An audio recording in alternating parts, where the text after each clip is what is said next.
will be George Brett. Batting in the cleanup spot, Danny Tartable with 9 game-winning RBIs. Frank White will be at second base, batting fifth. He'll be followed by Bo Jackson in left field. Steve Balboni will be playing first base for Billy Gardner's crew. Angel Salazar will be the shortstop. Jamie Quirk will be behind the plate. As the Royals shut out 11 times, they'd like to get some offense going. And Jim, take a look at the defense. Well, there you see the defense for the Athletics behind the plate. Terry Steinbach only recently made a catcher. Good release. Really learning how to catch. McGuire at first.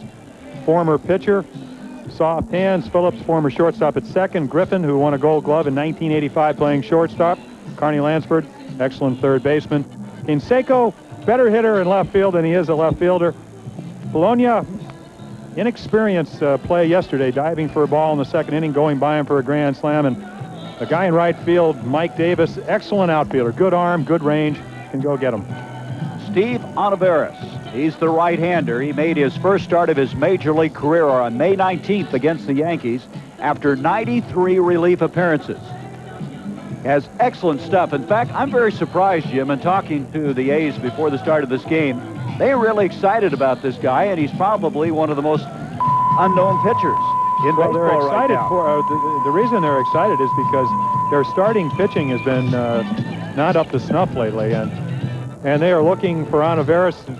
He's not really gone past the fifth inning or really into the sixth inning in any of his 4 starts. So they're looking at a guy that has a lot of talent. As I said, a good running fastball, great curveball, has a forkball he uses as a changeup, the slider, and he's a good fielder. So they're hoping that he can reestablish a good performance from their starters. He's a 26-year-old right-hander. He beat the Royals last Wednesday. The guys in charge of this game. Calling balls and strikes will be Drew Coble. At first base is Dale Scott. Larry McCoy at second. And Don Deckinger will be the third base umpire. As Willie Wilson will be leading things off for the Royals. He was not feeling very well before the start of the game. Billy Gardner waited to the last moment to see if, in fact, he would be leading off for him. Willie hitting .298 as he comes into this game, and a swinging strike one. 3 home runs, 9 RBIs, leading the club in stolen bases with 21. Just an outstanding day here for baseball. As pretty a day as you're going to have in this Oakland area. As Wilson grounds at third base side. Carney Lansford's going to let it roll, and it is going to roll. Foul. Yes, it is. And they waited for a long time. It did not go over the bag. It waited, went just left of the bag. Let's look at it. They waited a long time on this one. Well, the reason they waited is because Lansford down in third knows with Wilson's speed, the man that's been successful 84% of the time stealing, knows he cannot make the play, chooses to let it go, and the ball has to either go over the bag or hit the bag, and you can see it misses by a matter of inches. And I thought it hit the bag for a moment. That's the reason I was holding up. Well, look, what it did was that if you have another look at the foul line, it's a very heavy chalked foul line. It looked like it just kind of hit the edge of the foul line, jumped up in the air. So a base hit for Willie Wilson. That'll bring up Kevin Seitzer. Seitzer right now with a 10-game hitting streak, foul back.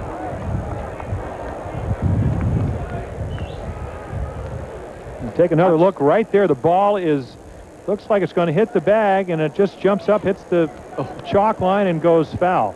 So Wilson will have another chance at home plate. Count on Wilson now, 0-2. Here it comes, ground ball, second base. Tony Phillips will come in, able to come up throwing, and he gets Wilson. So Wilson with 2 cracks at it. This time they get him. 1 down, and that's going to bring up Kevin Seitzer. Number 33, Kevin Seitzer. Well, the 2-strike pitch on Olivares. You want to try to run the ball away from Wilson. He hits it up the middle. Olivares, nice effort. If he makes it, he has an easy play. Phillips cheating a little bit. Knows the speed of Wilson, a former shortstop, as we talked about.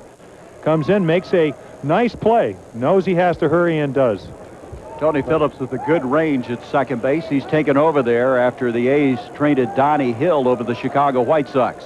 Seitzer with a 10-game hitting streak. Back over the 300 mark. He had dropped below that for a short span of time. Seitzer leading all rookies in hits and runs this year. And the pitch goes inside. The count goes to 1-0. Well, he is a typical Kansas City hitter. And when I say that, he's from the mold of a Charlie Lau type of pupil. He can hit the ball the other way. Excellent power up the alleys. Really not much of a home run hitter, but also when you pitch him inside, he has enough ability to turn on the ball and pull the ball. So that's why he's hitting over 300. 2-0 on Seitzer. Seitzer's hit well at every level of play. There's a ground ball foul down the third base side. Jose Martinez will put it back into play. And the count goes to 2-1.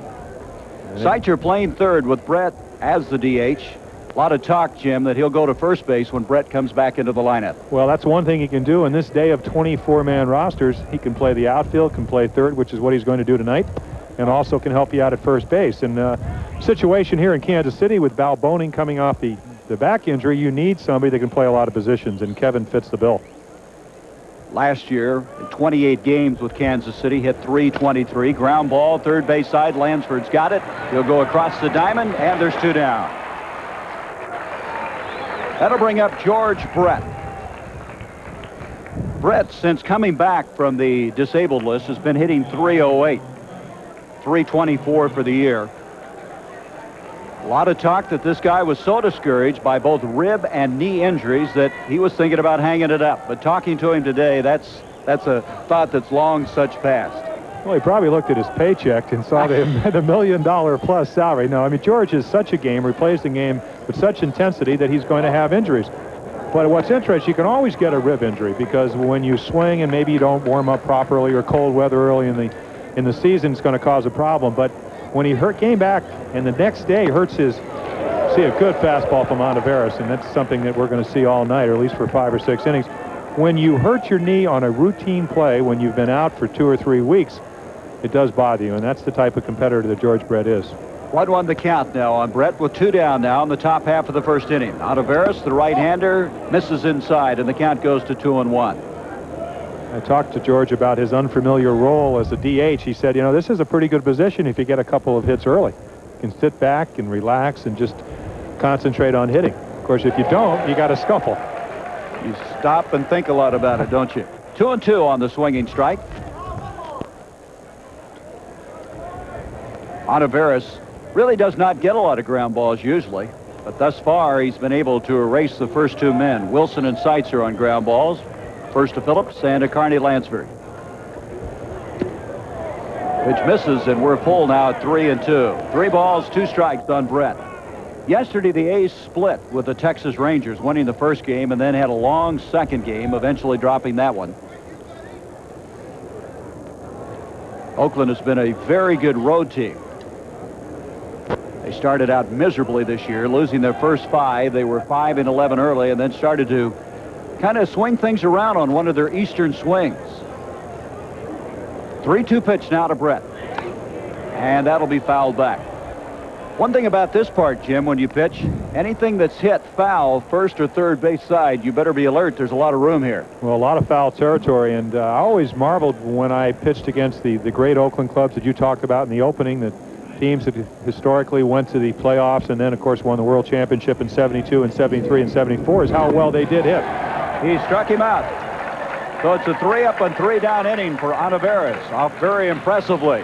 The Royals not able to score, and the Oakland Athletics coming to bat. The Oakland A's have leading off Louis Polonia, who is the only man they have over 300 in the average department.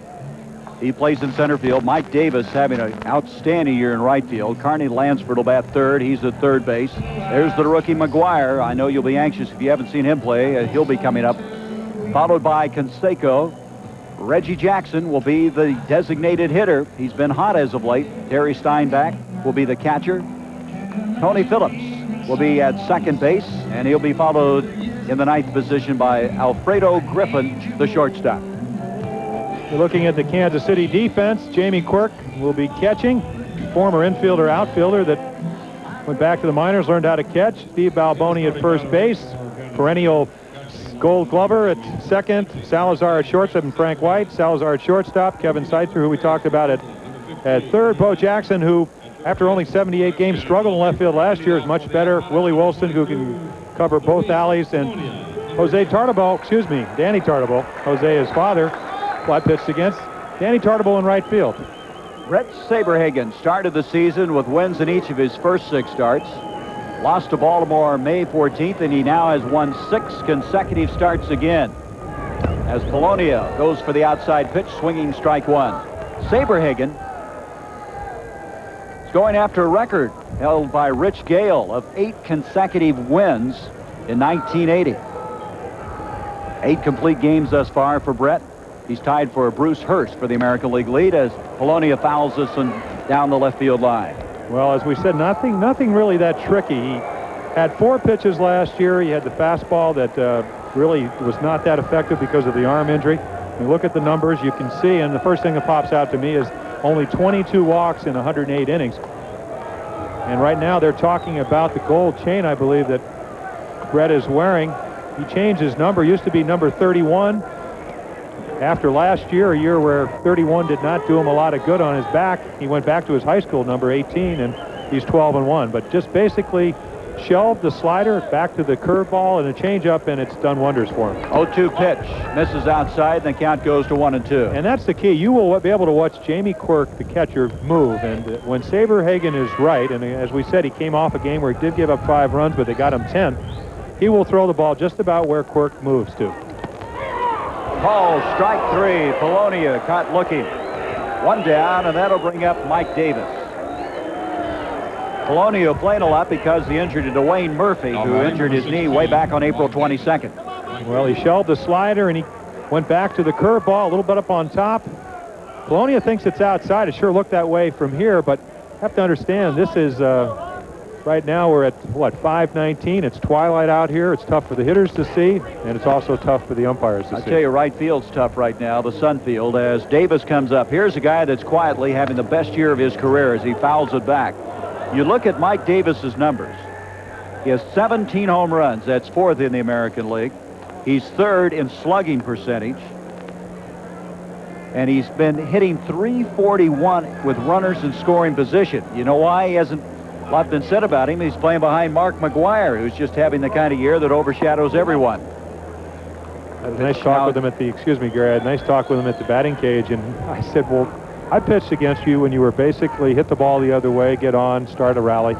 He said, Billy Martin told me, he says, you want to help this ball club hit some home runs.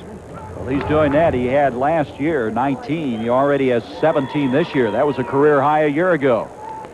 Davis playing in right field. He was the guy that collided with Dwayne Murphy. They had a very unbelievable collision in right center field. Murphy still hasn't returned, even though he is here today and was taking some batting practice. He said he's ready to go, but it's up to the Athletics brass to make that decision, of course. 1-2 pitch to Mike Davis, and the count will stay at 1-2. Davis, a 28-year-old. He had a chance to play collegiately at Arizona State, turned that down, decided to go on to professional baseball. He dropped down considerably in the RBI department last year, but this year he's off to his best start ever. There's a little grounder up the middle that'll make it into center field for a base hit. Davis makes the big turn at first. He'll hold on as Willie Wilson will get it back in. So Davis with the first hit of the ball game. And that'll bring up Carney Lansford, the 3rd baseman. Well, the 3rd pitch that Saberhagen is the changeup, and right here he throws it, runs away. Again, if you're strong, if you can hit those 17 home runs, you can also go out and get a ball off the plate and still be strong enough to really lunge at it and pull it up the middle and get it by the infielders, and that's exactly what Mike Davis does. Carney Lansford coming up. He has 6 home runs, hitting .234. And the veteran 3rd baseman fouls it back for strike 1. Davis in the stolen base department. Should check that. Lansford in the stolen base department has 16, which is only 4 off of his career record of 20. And you told me, Jim, he is really fast. It's not just good knowledge of running. He can move and is probably underrated in that department. Well, I was kidding him. I said, you're not hitting as many home runs. You're just going for more stolen bases. I said, I'm not sure if you're going to make more money next year. And he said, just one of those things. He's got a lot of opportunities to run. And we're looking at Mike Davis right here, already with 11 stolen bases and thrown out 5 times. So this is a situation where you have Lansford, a former batting titleist, the only really right-handed hitter to win a batting title in the American League in the last 15 years. He can hit the ball the other way. Have a guy, though, on the mound, Saberhagen, who does get rid of the ball extremely quickly. Jamie Quirk throws out runners well, even though he's a tall, over 6'3". But you have a situation that Tony La Russa, the manager of the Athletics, likes. Lansford trying to go to right, fouls that one, and the count goes to 1-2. We have one down. At first base is Davis with a base hit. The Royals and A's opening up this game after playing a 3-game series last week in Kansas City. Brett Saberhagen with a 12-1 record, looking for his 13th win as Lansford goes in with a 1-2 count now. Carney, you mentioned, leading the American League at hitting. That was in '81. He had 336 that year. Saberhagen, fastball, and he blew that one by.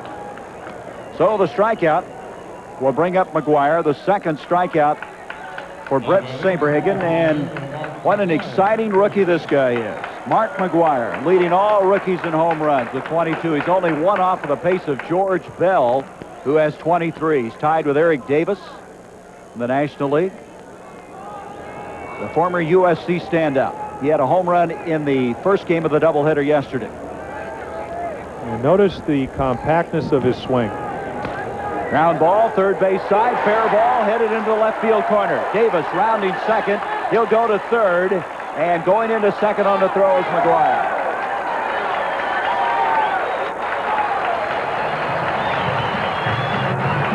Mark McGuire with a double.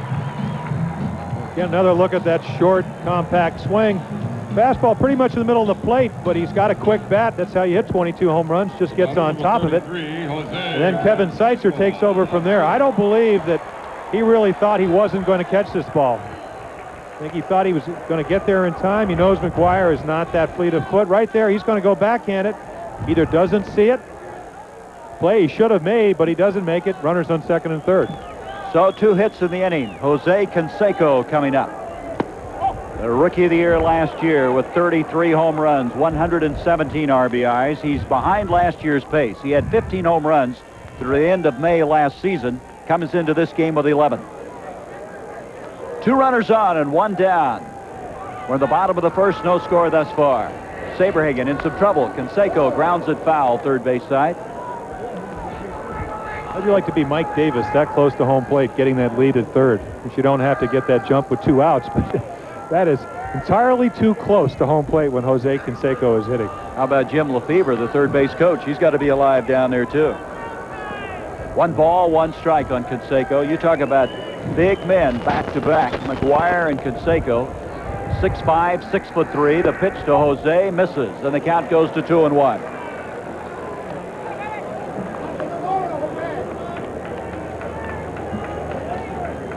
Two and 1. Gary Saberhagen's thrown him 2 pitches on the outside corner that he thought were strikes. And if you notice, Drew Coble, the home plate umpire, sitting on the inside corner, tough look. Easy to see that pitch right there because it's right where Quirk was sitting. But when you go away, Coble has to look across home plate. That's the way they call them. And a lot of people really feel that talking about why there are more home runs and whatever, the strike zone has come down. And a lot of times you'll make a good pitch away. And again, another look at Drew Coble sitting on the inside shoulder, the left shoulder of Jamie Quirk. Tough perspective of the outside corner. Sound like a pitcher, Jim. Former. 2-2 with 2 out, and it's full now. 3-2. 3 balls, 2 strikes. Runners at second and third. Look at this now. That is painted or sewn in. They don't have the regular stirrups. That's very unusual. You seen that before? No. Well, I saw them in a sporting goods show, but I've never seen them on a major league player. He's probably got such big ankles he can't get the right stirrups. Come on, huh? Interesting decision right here. You have Jackson on base. Do you... High shot, left center field. Wilson is over, and he'll put it away. So there's no runs on 2 hits, no errors, and there are 2 left. We'll return to ABC's Monday Night Baseball after this message and a word from our local stations. In effect for Kansas City until midnight. This is Corey McFerrin in New York. Little drama in the afternoon at Wrigley Field. Pirates and Cubs. Bottom of the 9th inning. Rick Russell on the hill. Pirates lead 2-1, but Keith Moreland ends the game with 1 swing. That's it. It is gone. The 2-run homer for Moreland, his 9th on the year. Chicago wins 3-2. Moyer the victory, his 8th.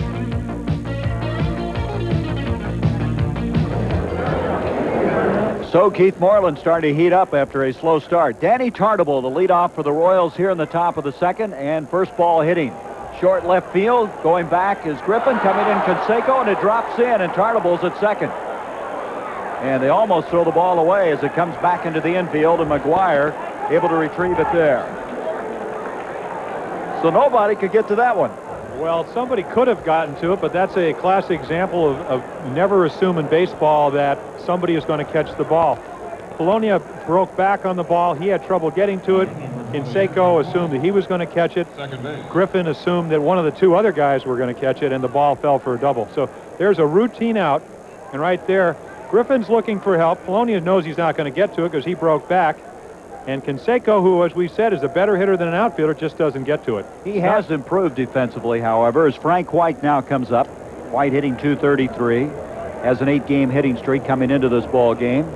So Tartable leading off with a double, the bloop double to left center field at scoring position at second. The point I try to make there is that Griffin assumed that Canseco, Polonia would get it.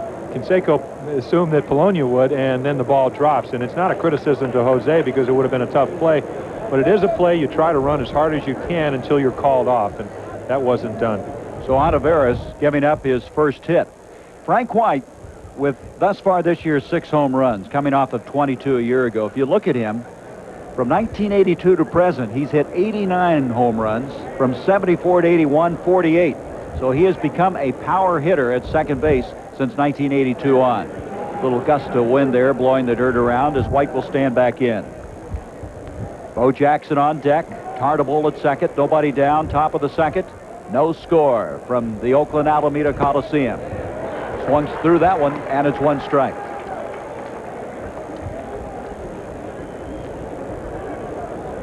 So Tartable at second.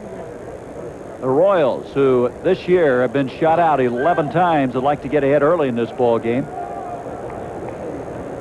Yesterday, Jerry Royce with an 8-hitter against him. Slaps that one foul, and the count goes to 2 strikes. Well, that's what you try to do here. Lead-off man on second. You'd like to get that man to third base for the on-deck hitter, Bo Jackson. Of course, the only problem with that is, and I guess what you may have is mixed emotions. Jackson, who has struck out 90 times and a little over 200 times at bat. So a lot of times you get him over, you give yourself up, and yet the next guy is incapable of driving the runner in. Ontiveros misses, and the count goes to 1-2. Bo Jackson has struck out at least 1 time in 14 straight games, so that furthers the thought that you were just making. So White now with a count of 1-2, nobody out. Tartable at second. Pitch to Frank, grounded foul, third base side. You see Ontiveros going with a curveball. That's an extremely good pitch in this case, only because what you do is you get White out on his front foot, and it usually will mean a lot of times you get the pop-up or you get the ground ball to the left side and you don't advance the runner. And if you're thinking shutout now, there's a very good reason. That's because you're pitching against the Brett Saberhagen. In most cases, you might give him a run early in the game, but against a guy like Saberhagen, who's been pitching so outstandingly, you have to sometimes figure, well, I might have to pitch a 1-runner, a shutout type of game. 1-2 pitch to White, grounded third base side. Nice stop by Lansford, and he threw it away. Tartable will make the turn at third. He'll hang on, and going into second base is White. And now we're having a discussion where the ball ended up. They're going to wave him in. It will be a run scored, the 2-base throwing error. And so the first run of the game, and Lansford made a brilliant play to come up with that backhand stab, and then he threw it away. As we said, he goes with a curveball. He does get, you can see White lunging. And here's where Lansford takes over. He makes a great play. The only way he can play that ball. And right here, it looks like he gets a little bit confused with the bag. And we see the errant throw after 57 games without an error. You talk about those quick feet that infielders need to have, and you need to have it not only to get to the ball, but also to get up, get your balance, and make the throw. So the throwing error gives the Royals their first run. White ends up at second base, and here is Bo Jackson. And he looks at a called strike. Bo, as we mentioned, having the difficulty in the strikeout department, but still with 14 home runs and 37 RBIs. Jim, this is an interesting graphic here. First time up, he's not very effective. He gets stronger as the game wears on. Well, I talked to Hal McRae, who is also one of their DH pinch hitters and their hitting instructor, and I said, I'm aware of that graphic or those statistics. I said, do you sit with him the second and third times and talk to him? He said, wait a minute, you got this wrong. This man won the Heisman Trophy. You don't sit with him. He says, I wait for him to come with me. Two strikes. He really feels that as Bo matures, and that's exactly what he's trying to do at a major league level, he is going to come to Hal McRae. He's going to go to some of the older players and ask for more advice. Right now, he's a very self-assured young man. I think he's a quick learner. I think he learns on his own. That maturity of winning the Heisman didn't hurt him at all, but he goes down swinging. The strikeout is the second of the game for Ontiveros. So Bo Jackson will walk back to the dugout. Let's look at it again. Take a look at the way he wraps his bat. This is what they'd like to have him get away. He wraps it, and he just doesn't get to that pitch. It's a quality pitch, outside part of the plate. He's always established the ball inside. Not really a pitch that a hitter should consistently hit, but they'd like to have him make some modifications in his swing. That'll bring up Steve Balboni, the first baseman. Jackson striking out 37% of the time. Going down there, a big out for Ontiveros. One down, a runner at second, a run is in on an error. Steve Ontiveros is very effective against right-handed batters. They hit only 185 of them against him. Left-handers, a little more successful, hitting 261. It's not surprising he's successful against right-handers because he has the pitch. That's line to second. On the short hop is Phillips, and he'll play it to first, and there's two down. Well, we've seen where errant defense has hurt Ontiveros in this inning. We saw the pop fly fall in for a double, and then Lansford throw the ball away. But there, playing Balboni over the bag as a pull hitter enables what a ball that would be normally going into center field to be an out. So you have two outs, a man on second. This is a tough play by Phillips at second base. That ball coming up on the short hop, but he played it very well, and that's going to bring up Angel Salazar, the shortstop. He had a big error yesterday in that game against California, but he has played extremely well. He's committed only 5 errors this year. Well, he is in the lineup for his defense, and did a little bit better last year. Talking to Billy Gardner, the manager of Kansas City, he said they've really kind of found out what kind of hitting style he has. He is a high ball hitter. He's been chasing the low breaking ball and the fastball away. So what they try to do is keep the ball down. If they do get ahead, just kind of go up the staircase, just high, high, and higher. He's really been struggling on this road trip. He's 1 of 14 on this swing. Has a chance now to drive in the second run of the game. White down at second, 2 down. We're in the top half of the first. 1 run in on an error and a base hit. A double by Tartable. Salazar will back out of there. Buddy Biancalana is expected to return to the Kansas City Royals shortly. He's been having a lot of neck trouble, and Salazar has been the Iron Man at shortstop for Billy Gardner. He'll be back on the 26th, is the latest we've heard. 2-0 now to Salazar.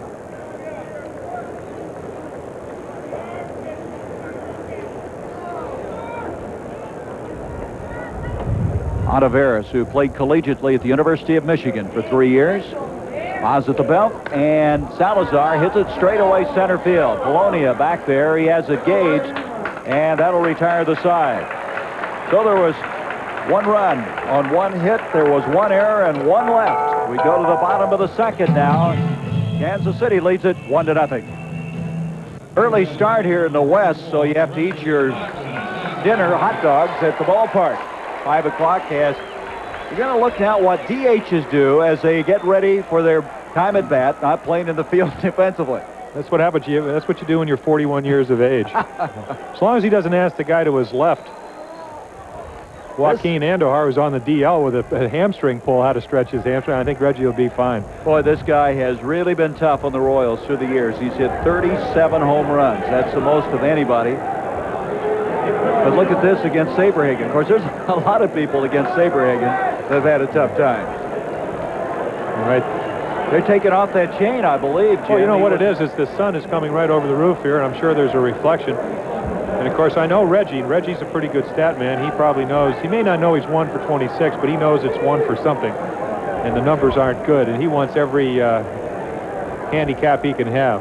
Well, he's coming on now. He's had 3 home runs and 14 RBIs in the last 12 games. So after contemplating retirement by the All-Star break. I think he's kind of shuffled that aside now. Well, he went the whole entire month of May without an RBI, and I said, how does that happen? He said, I was awful. He said, I was not swinging well enough to get an RBI. 2-0 now on Reggie Jackson. Leading things off now in the bottom of the second. 1-0 Kansas City if you just joined us. 2-0 pitch, foul back, and the count goes to 2-1. Boy, he creates excitement, doesn't he? When he gets hot, he can carry a ball club. Well, and he just got the situation he wants to hit on. If you're going to have to hit off a guy that you are not hitting well against, you want the 2-0 counts. He's got a real good pitch in his power and just didn't quite get to it. This time he takes a good cut and fouls it back, and the count evens at 2-2. But that's what makes Brett Saberhagen the pitcher that he is. He can get behind, which he doesn't do often, and we've seen a game already. Ontiveros has been 2-0, 3-1, 3-2, and a lot of guys. Take a look at Reggie's Everybody's wristband. got to that, haven't they? Their own personalized wristbands. I haven't. Have you? I don't think they make any for me. There's a count now that's going to go full at 3-2 on the pitch low. 3-2 now on Jackson, leading things off. Let's go, Red. Gary Steinbach up next.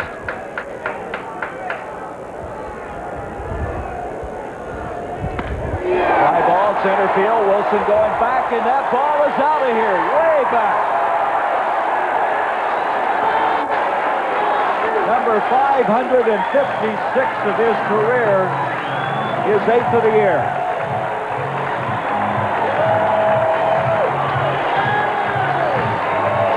Well, you called it. He has been swinging the bat a lot better. He said he was confident.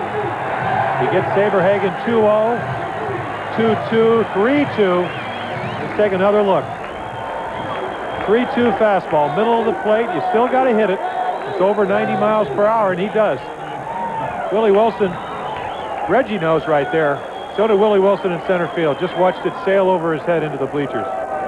So Jackson with a hot bat. Here is Steinbach. He has hit 6 home runs himself. They feel this guy has an outstanding future. A future force, they feel, in the league. 25-year-old catcher for Oakland. So we're tied at 1. Ground ball to third. Seitzer able to come up with it. Off the Balboni, and there's one down. Friday night, for the first time on television, ABC Sports presents the great heavyweight showdowns. Michael Spinks against Jerry Cooney, and also coming up tonight, Monday Sports Night with the Mike Tyson Pinklin Thomas fight. An in-depth look at the heavyweight division. Did you see any of that with Cooney? 5th round TKO? No, I tuned in at about this, hopefully the 6th round. It wasn't there. No. There's been better fights in baseball this week than that. Friday night, and then Sports Night coming up tonight with the host Al Troutwig.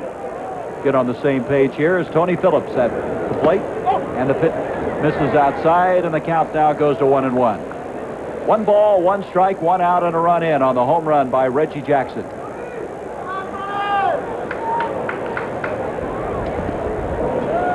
Two and 1. Phillips this year off to a very good start in the home run department. He has 7. That's already a career high for him.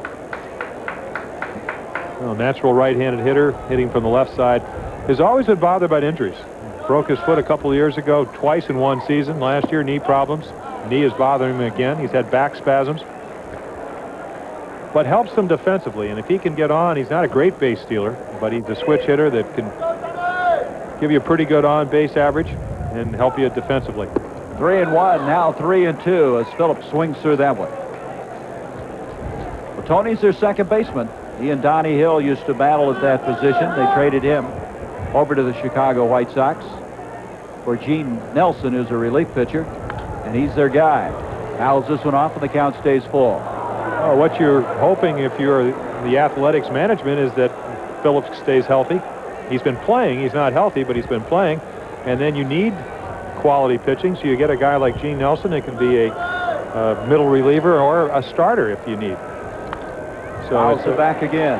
Situation where you have a player where you think another guy can take his place, and anybody that's a baseball fan this year can see that there is a dearth of pitching in both leagues, National and American, both divisions. Are you considering a return? No. Okay. We saw one guy that considered a return to retire today, Tom Seaver. Right. He was really honest with himself, wasn't he?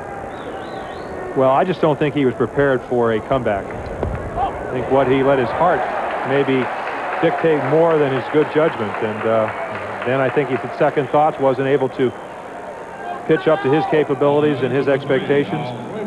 And he retired. I give him a lot of credit. So Tony Phillips walks with one down.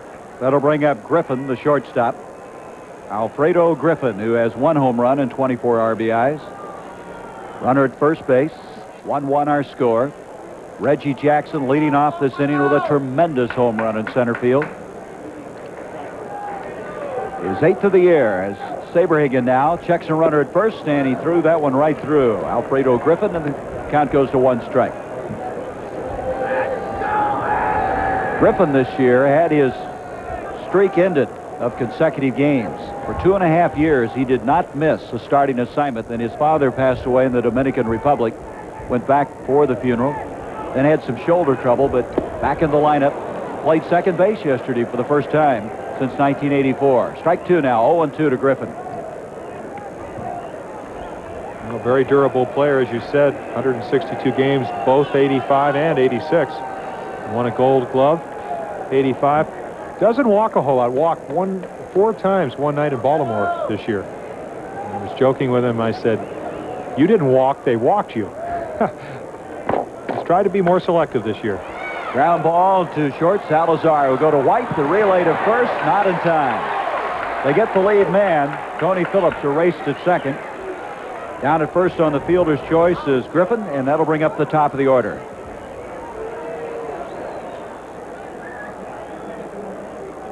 Now look, as you see, Salazar tries to hurry, and right here, White with it. One of the excellent second basemen, as we said, 6 Gold Gloves. Makes a nice transfer, but can't get Griffin. Polonia up. He was called out on strikes back in the first inning.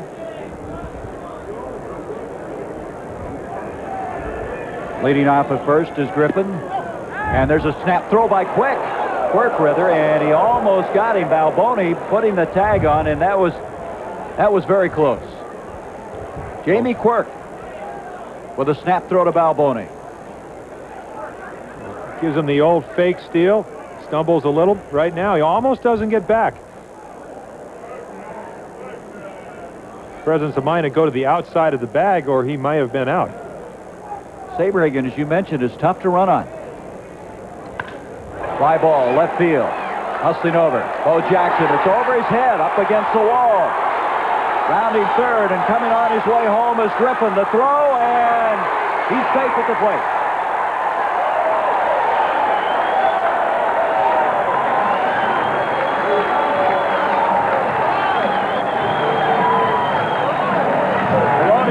Up at third base. I don't know what happened to Bo in left field.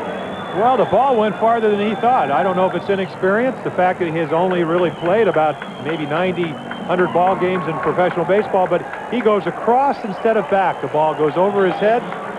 Should have caught the ball. Does make a nice throw, and right here you'll see Salazar. He hesitates, and that's the difference. Makes a good throw, a little bit up the line. Quirk has to go out and get it, and by that time, Griffin again, we saw how he got back to first, makes a nice slide into home for the second run. So Polonia with the RBI double. Moving to third on the throw, and it's now 2-1 in favor of Oakland. We talked about right field being so tough, being the sun field, but there should be no trouble in left field. At that time, Bo let it get over his head, and the Athletics now with a 2-1 lead here in the bottom of the second inning. Mike Davis, who singled back in the first up, and the count goes to 1-1. Again, the more lively ball, the ball is not going to sink as much as it used to. Billy Gardner saying, what's going on here? First of all, Saberhagen goes 3-2, something he doesn't do, has to throw Jackson a strike, or chooses to. Hits it over the center field wall, and then a little bit of poor defense gives him the second run. Count down 2-1 on Davis. Davis so tough with men on base, hitting .341. 1 for 1 today thus far, and this pitch catches the outside corner. 2 balls, 2 strikes on Mike Davis. Well, that's pitching right there. You're behind in the count, 2-1. Throw a curveball over. Makes the game a lot easier. It's nice when you have alternatives, and Saberhagen has those, 3 of them. Grounded foul, and the count stays at 2-2. If you're a hitter, you go up there. He's already shown you, if you've been sitting on the bench watching the game, that he can get his fastball in pretty good spots. Struck out Bologna the first time on a curveball. Will throw it behind in the count, and then he has the changeup that is also very effective. Makes that fastball even look quicker. Bologna with his 19th RBI as this pitch now moves outside, and it's full at 3-2. 3 balls, 2 strikes. 2 out, 2 runs are in the inning.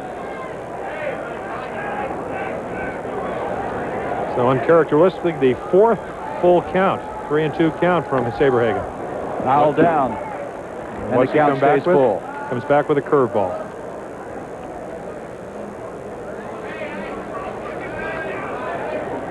Davis looks down the third base line to Jim Lefebvre, who last year was managing in Phoenix, now the third base coach.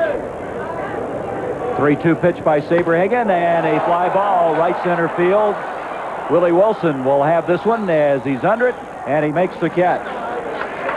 But Oakland is able to erupt for 2 runs on 2 hits.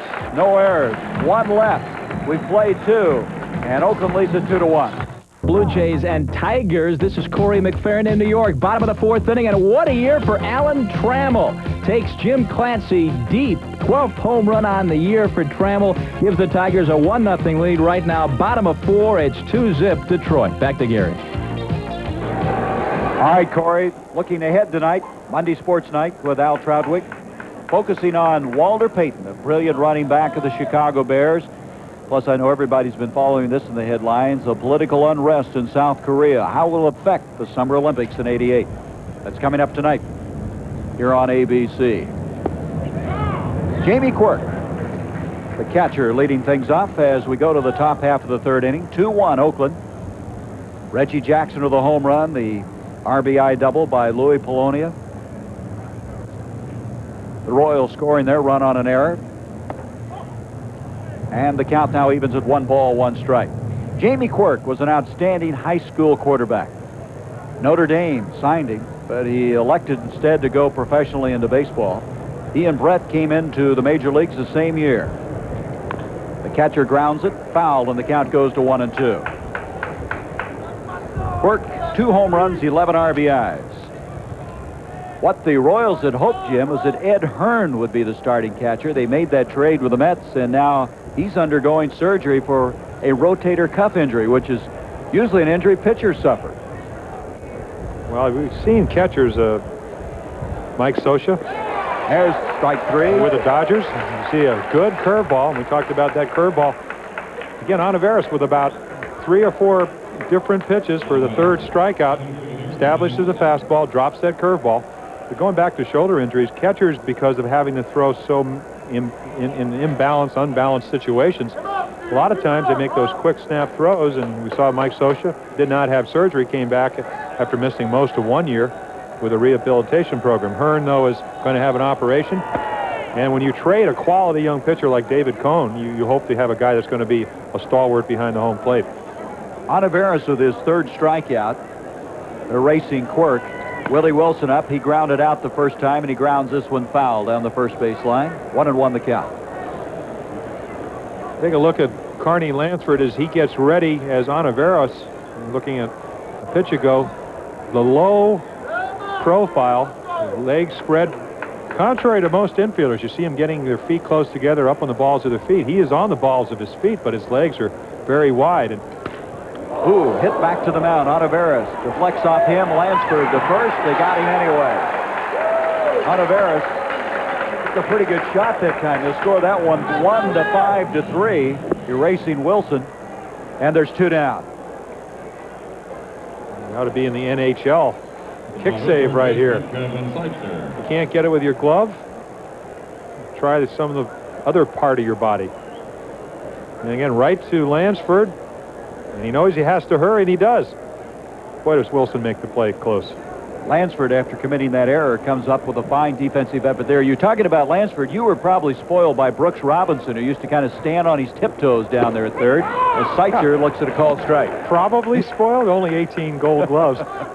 But when I talked to Carney about that, he said he talked to Clete Boyer. And when I was a kid, I used to think Clete Boyer was better than Brooks Robinson. I grew up in Arizona and didn't get to see Brooks play much, and then I played with him behind me for about maybe 16, 17 years, and I learned better. Had a longer career than Cleat, but he said he felt if you get in that position, it's a better position. It's ultimately the position you're going to be in when you catch the ball. You're below the hop. It's better to see the ball, and Lansford's made it work for him. I think laterally it affects his range, but they've never changed him. 2-1 the count now on Seitzer, who grounded out the first time. Ground ball this time to short. Griffin will go to first. And it's a 3-up and 3-down inning. We go now to the bottom of the third inning here on a gorgeous day for baseball, and the Oakland A's with a 2-1 lead. Welcome back to the Oakland Alameda's Coliseum. Bottom of the third. Let's pause now 5 seconds to allow our local stations to identify themselves.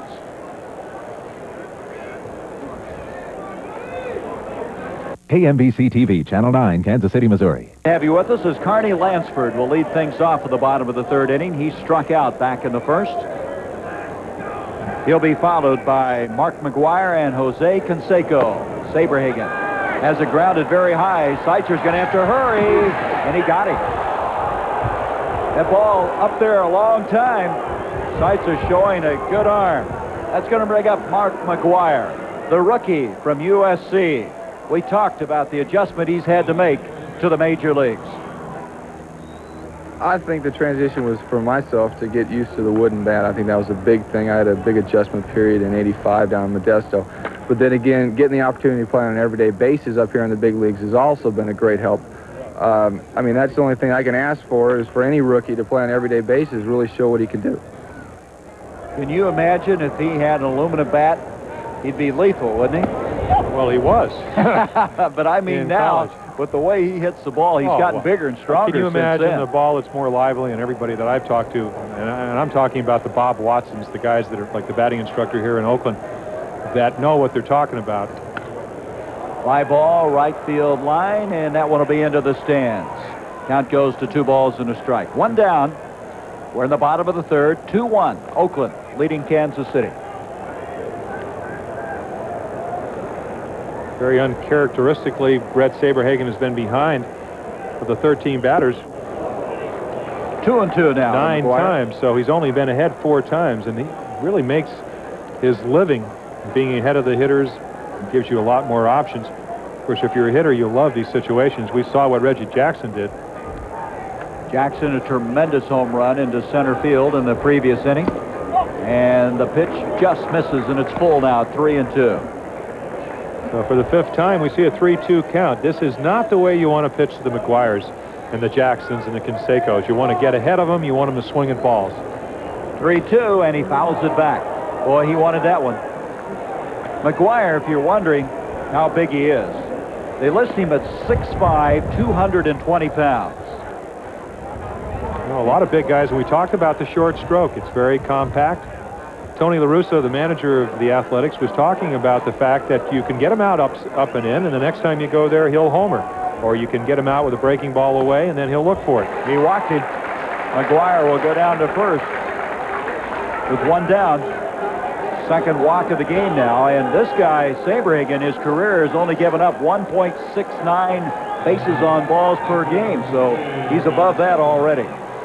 That'll bring up Canseco. Well, you talk about a tough order. McGuire, Canseco, and Jackson. If it's not the biggest lineup in baseball, it's one of the more powerful ones in baseball. How about the whole lineup? Canseco looks at a called strike. I think the key to the Oakland Athletics' success this year, as in many ball clubs, and it's kind of almost like an understatement, is their pitching. If they can get some consistent starting, they have a chance. They have a chance to contend. Yeah, I mean, if you look at their lineup, Polonia's hitting 322 or 328, I guess, going into this game, and then you have Mike Davis. You talked about his home run capabilities. Lansford's won a batting title. Then you get to McGuire, Canseco, Jackson. Steinbach is hitting 288. I mean, there was really not an out in this lineup. A lot of right-hand hitters, though. A lot of DP situations, double plays. 1-1 pitch. Canseco pops it up. Frank White, the edge of the infield, will make the play, and there's 2 down. 2 down, and that'll bring up Jackson, who hit that tremendous home run back in the 2nd inning. Designated hitter, Reggie Jackson. talked to Reggie for about 15 minutes, and I said, "Are you happy here?" He said, "Well, you know, I've lived here for years." And he says, "All they've asked me to do is to come out here, give 100%, run out the balls, be a good role model." And I said, "Yes, but is that enough for you? I mean, are you content? Are you happy the way you're playing?" He said, "In May, no. June's another story." Wait till October if he's playing still then, right? That's been his month every year. Well, a flair for the dramatics, and I mean, he's had a great career. Anybody that's hit 556 home runs and has played as long as Reggie and had done as many things and played as many world championships, all-star games, and whatever. But you think back to all the great thing he's done. Only one home run in the all-star game, but where did it go? On the roof in Detroit.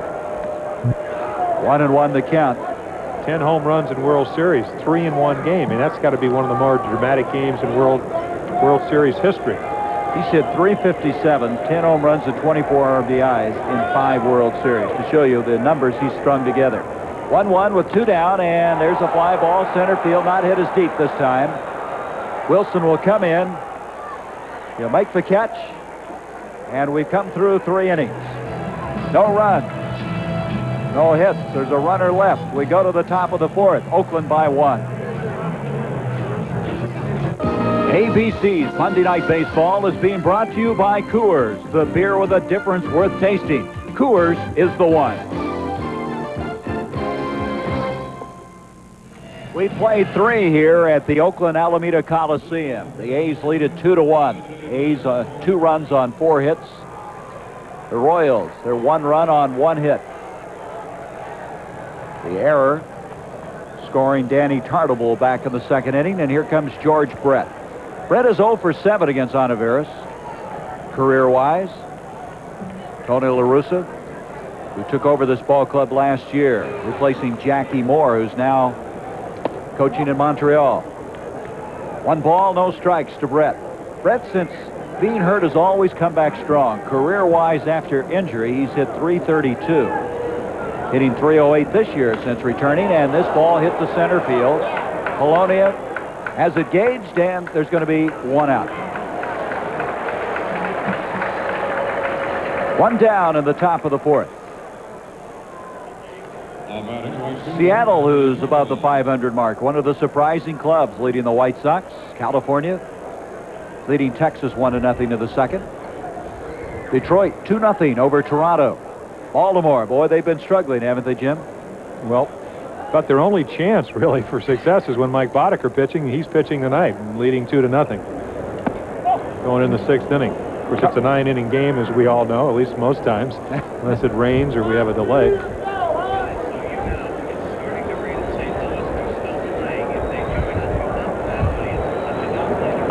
Danny Tartabull, who doubled and scored on an error, up, and the count goes to 2-0 on Tartabull. Frank White due up next. 2-1 Oakland, top of the 4th. And an Ocean halfway went around. It's there anyway, and the count goes to 2-1. This guy coming over from Seattle in the trade for 3 players, and really, if you look at the trade, I guess it's helped both ball clubs. Tartabull leading him in game-winning RBIs with 9, 4th in batting average in the American League. They picked up 2 pitchers and an outfielder. And Seattle, as we mentioned, is a surprise team this year. Well, they got Scott Bankhead. That was the #1 starter. He's having a pretty good year for Seattle. But what you said about the 11 shutouts, I think, gives you an idea about General Manager John Shorehose, how he felt about their offense. Last year, they struggled offensively. Balboni with the back problem. Brett, historically, having problems with injuries because of how hard he plays the game. They wanted to get somebody that could really hit. And Tartabull coming off a year with 25 home runs and a lot of strikeouts. But he's much more disciplined this year. And Hal McRae, their batting instructor, really feels this is a guy that's going to hit 300 with 30 home runs, and he's on his way. You wonder where they'd be without him. 3-2, and he walked him. Tartabull on with 1 down. That's the first walk of the ball game by Ontiveros. Now, that's a pitch that he most likely would have swung at last year. Frank White will come up. He reached on the error back in the 2nd inning. White, who in the estimation of Whitey Herzog, when he was managing Kansas City, had the best range of any second baseman. They will tell you maybe he doesn't cover as much ground, but he's always in the right spot. places himself very effectively at second. Well, that's what you have to do, is you become long of tooth, so to speak. Part of the game so much, and we've seen it already tonight with Phillips playing right up the middle on Balboni. Part of good pitching in Kansas City really is their long suit is their good pitching, is good defense, and this is one of the reasons. Kansas City's hit into a major league leading double play balls thus far. They don't move the runners all that much, and now with Tartable down at first, White fouls it down, and the count goes to 0-2. Well, that's something that Billy Gardner talked about. He's trying to bunt a little bit more and hit and run. Again, you talked about Frank White, 22 home runs each of the last 2 seasons. He used to be a hit and run man, as we take a look at Billy. And in this situation, here's a guy that can handle the bat, but all of a sudden you have Olivares ahead of the count, and it does limit what you can do as a manager. McGuire holding Tartable on, fouled back, and the count stays at 2 strikes. Well, you look at their stolen base department. Willie Wilson has 21 stolen bases. And after that, there's a considerable drop-off. Of course, that's been the case, I guess, when Herzog was with the Kansas City. They were running more at that time. Then have fallen back into a different posture. There's a ground ball to second. Phillips has him in the rundown. Gets Tartable, and he got the double play. Outstanding defensive effort. 71st time this year the Royals have hit into a double play. 2-1, Oakland leading Kansas City. Brett Saberhagen, who thus far has given up in this ball game, 4 hits, good for 2 runs, both of them earned. He's walked 2 and struck out 2. Looking for his 13th win of the year. Leading things off now in the bottom of the 4th, Terry Steinbeck. Terry, the first time, grounded out to the third baseman. The big blow of this game, Reggie Jackson's tremendous home run in the 2nd inning. The Royals scoring their run on an error. As Saberhagen, as Jim Palmer has mentioned so many times, running the count full and throwing a lot of pitches in the early going. As Steinbeck grounds at third base side, Seitzer will come up throwing, and there's 1 down. Well, the 1987 version of Brett Saberhagen is a little bit bigger. After that disappointing 7-12 season, he spent really just till about Christmas at a weight station. Did, I think, exercise cycle, things like that. Then went out to his home in Reseda, California, and threw 6 days a week. So he's a little bit bigger, also a little bit stronger. And here's a guy that won a Cy Young Award, 20-6, and now he throws even harder. But tonight the story is he has not had great control. He's been ahead of only 6 of the 16 batters he's faced thus far. To give you an example, as he's always had the pinpoint control, but struggling a little bit now and trailing this ball game 2-1 with 1 out. Tony Phillips walked back in the 2nd inning.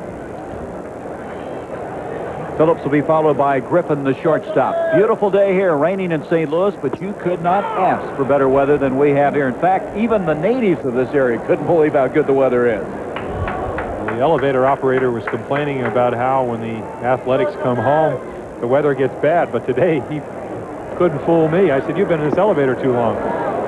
So Phillips goes down swinging. 2 outs in the inning. That'll bring up Griffin. Next week on Monday Night Baseball here on ABC, St. Louis against the Mets or the Cubs at Montreal. The Cubs, a dramatic win today, and Montreal, one of the surprising teams this year. I don't think that is an overstatement at all. Everybody thought when Dawson left and Raines came in late, it was all over. Proved to be different. Strike call to Griffin with 2 down here in the bottom of the 4th inning. Tony La Russa coming over from the Chicago White Sox, replacing Jackie Moore, and the thing they say about him is he gave the team a real winning attitude, a positive feeling about themselves. Well, 3rd best record in the American League after the All-Star break. With the speckled man, Bob Watson, their hitting instructor. Tony's the type of guy, and I pitched against him when he was an infielder for the Kansas City ball club a long time ago, and his style is he always wants the edge. I don't know if it's being a barrister, a lawyer, or whatever, but he wants to have that upper hand, and he likes his ball club. He's one of 5 managers in baseball history with a law degree. That scare you a little bit? 1-2 with 2 down. Ground ball, second base. Frank White is there, and it's an easy inning for Saberhagen. So we've gone through 4 innings. 2-1. Oakland with the lead. Will return to ABC's Monday Night Baseball after this message and news headlines from our local stations. From the Oakland Alameda County Coliseum, Gary Bender, Jim Palmer. We played 4 here as it's 2-1 Oakland. Bo Jackson, who went down on strikes the first time up. Some talk that maybe Bo wouldn't play today as he struck out in 14 consecutive games. Grounds out this time to the second baseman, Phillips, and there's 1 down very quickly in the top of the 5th inning. That'll bring up Steve Balboni, who grounded out the first time. The Royals at least averting the shutout. As we said earlier in this ball game, they've been shut out 11 times, 5 times in the month of April. And picking up the run, even though they had to have the error to get the run in. Well, you get them any way you can, right? Yeah, well, you do, but on the other, if you're a realist and you're also Billy Gardner, you got to be a little concerned. You got to be a little concerned about Steve Balboni. Historically, the guy they look for to hit a lot of home runs coming off the back injury we talked about, and they still think that it's bothering him. Not really swinging that freely. Called strike, and the count goes to 1-1. Of course, that curveball will keep you from doing that. He says I should have hit that pitch, but Ontiveros has really mixed his pitches up well. He's been ahead of the hitters. He's pitching fast, which is great for your defensive players. It keeps you on your toe. Line shot left field. Canseco lets it hit in front of him, and on with a base hit is Steve Balboni. Well, Balboni was very bitter at the start of the year. They said that he had to actually make this ball club to get a $100,000 guarantee. He gets $65,000 for each 30 games he plays after that. So if he stays healthy, he can have a very productive year financially. As Salazar will come up, a runner on, and 1 down. And that's after a couple of 30 home run years and then a year with 29 after being injured. He had 29 home runs last year. Salazar the first time, fly to center field. The Royals scoring their run on an error in the second. Coming back then, Oakland to pick up 2 on the home run by Reggie Jackson. And then the double by Luis Polonia, driving in the second run for Oakland. Ground ball, second base. Phillips will go to second. Back to first. Nope, didn't get him. That would have been the 72nd double play the Royals have hit into this year. But they're not able to execute that and get the back half of the double play. Take another look. Salazar going the other way, but it's right at Phillips.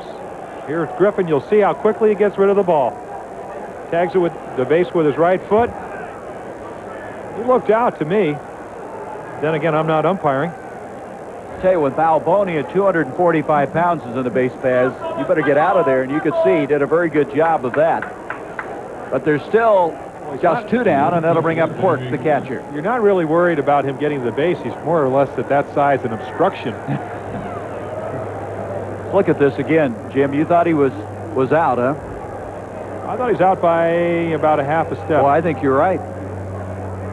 You pitchers, you see a little better down there, don't you, on first base than anybody else? I helped many umpires with calls at first, at home, at third, at second, and even when I sat on the bench. He was out twice. As far as I'm concerned, but unfortunately, I have no say-so in this, nor do I really care. Kirk struck out the last time as the throw driving Salazar back into first. Ontiveros, 26 years old. Had a lot of trouble last year, the elbow injury. 2-2 a year ago out of St. Joseph's High School in South Bend, Indiana. Played collegiately, as we said, at the University of Michigan. And he misses, and the count now goes to 1 ball, no strikes. One of the problems he had with his arm last year, he was asked to play another role 2 years ago, 75 innings, only 46 hits, give an idea of what kind of stuff he has. Last year, because of the injury to Jay Howell, had to come in as the stopper, so he pitched a lot more pressure situations, and come along about July, came up with some tendonitis, and it affected him. Quirk fouls that one back, and the count goes to 1-1. You look at Ontiveros with 93 straight relief appearances before he pitched his way into the starting rotation. And his longest career outing was 5 innings. Well, they've made him work today, but he does have a wide selection of pitches to get him into the 5th and 6th the second and third times around a lineup order. A lot of pitchers, excuse me, Gary, a lot of pitchers only have 1 or 2 pitches, so when you get to the second or third time around, they've seen it. But his fastball moves. He has a curveball. He's got this little fork ball. He's got a slider, so he's got a pitch for all types of hitters. He's got it all, doesn't he? Top of the 5th, and this pitch now drives the count to 2 balls and a strike. 2 down, a runner at first and Salazar. Top half of the 5th inning on a just spectacular day for baseball. Quirk with 23 lifetime home runs, all against right-handed pitchers, so 2-2. good hitting situation. The 2-1 count, gets his pitch, and he still doesn't hit it. Quirk coming in here has 2 home runs, 11 RBIs. He had 8 last year, 4 against Oakland pitching, so they apparently did not pitch him the way they'd like to. When you go back, and we saw Dave Duncan sitting with all the charts today, who's the pitching coach here. Piled down. You know, he had an extra thing in those pitching charts that I wasn't aware of. Not only did he have a chart showing the flow as to where they hit the ball, but he had also the placement on the plate where the pitchers are being thrown. I had not seen that before. That was an added dimension. And you have to think of the painstaking work it takes to do that, because they go back and look at the films and really look at each at bat from each one of their hitters and their pitchers and see where the position of the ball was. That's really taking it down to the most finite detail. I think it's interesting, Jim, that Dave Duncan is a former catcher, now a pitching coach. Well, some of the best pitching coaches have been former catchers. Rube Walker, who was in New York, Seaver, Ryan, Kuzman, some pretty good. He caught some good pitchers and then instructed some. High ball, left center field. That's going to drop in. Salazar makes the turn at second. He's on his way to third, and we'll have runners at first and third with 2 out. That ball hit pretty solidly that time by Quirk. A little high breaking ball. He counts 2-2. Quirk is not a home run hitter. Center field view of Olivares. Curveball up in the strike zone. Doesn't try to pull it. If he did, it'd most likely be a ground ball to second base. Just goes the other way. Canseco couldn't run it down, but Polonia does, and we have runners on second and third. So there's 2 hits in this inning, 3 for the game. And that'll bring up Willie Wilson. He's grounded out and then hit into a 1-5-3. Out. He hit the ball right back at Olivares. Lansford on the deflection, able to throw him out. Wilson, we had to wait late today for the starting lineups because he was not feeling well. Billy Gardner inserted him in that leadoff position at the last possible moment. 0 for 2. Runners now at first and third with 2 out. Olivares trying to get out of this and maintain his 2-1 lead. Pitch inside. 1 ball, 1 strike. We understand it's still raining in Busch Stadium in St. Louis.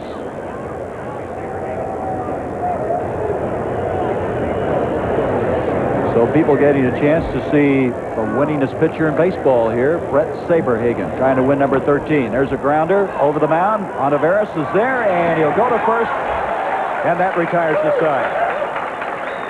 So there's no runs on 2 hits, no errors, and 2 left. We go to the bottom of the 5th inning. The Oakland Athletics with a 2-1 lead. We go now to the bottom of the 5th inning. You can see now the shadows starting to really have an effect on this game. Shadows from the stands and coming out from home plate, and that's got to be tough for a batter right now, Jim, as Louis Polona moves into the batter's box to lead things off for the Oakland Athletics. You just don't pick up the ball as well as you'd like to. You don't pick up the spin. You don't pick up the ball, period. And, of course, it's also a disadvantage for the pitcher. A lot of times you're looking right into the sun. Now, Saberhagen, one of the reasons he's so successful, we talked about the great control and the good stuff, is that he's very compact. He keeps his chin tucked. He doesn't look into the sun. But if you have one of those Fernando Valenzuela windups where you throw your eyes skyward, you can look right into that sun, and it's real hard to pick up the catcher when you come back out of the sun into the shadow, so to speak. Polonia 1 for 2. He was called out on strikes. Doubled in a run back in the 2nd inning. Now count goes to 2-2 on him. A good young hitter. We talked about his inexperience in the outfield. But then again, when you get a guy that can get on base, hit over 300s, steal some bases, doesn't have a lot of power, he can do a lot of things for your ball club. Only 22 years old, from the Dominican Republic, and fly ball center field. Willie Wilson go back. He'll have this one easily gauged, and there's one out. That'll bring up Mike Davis, who is singled and flied to center.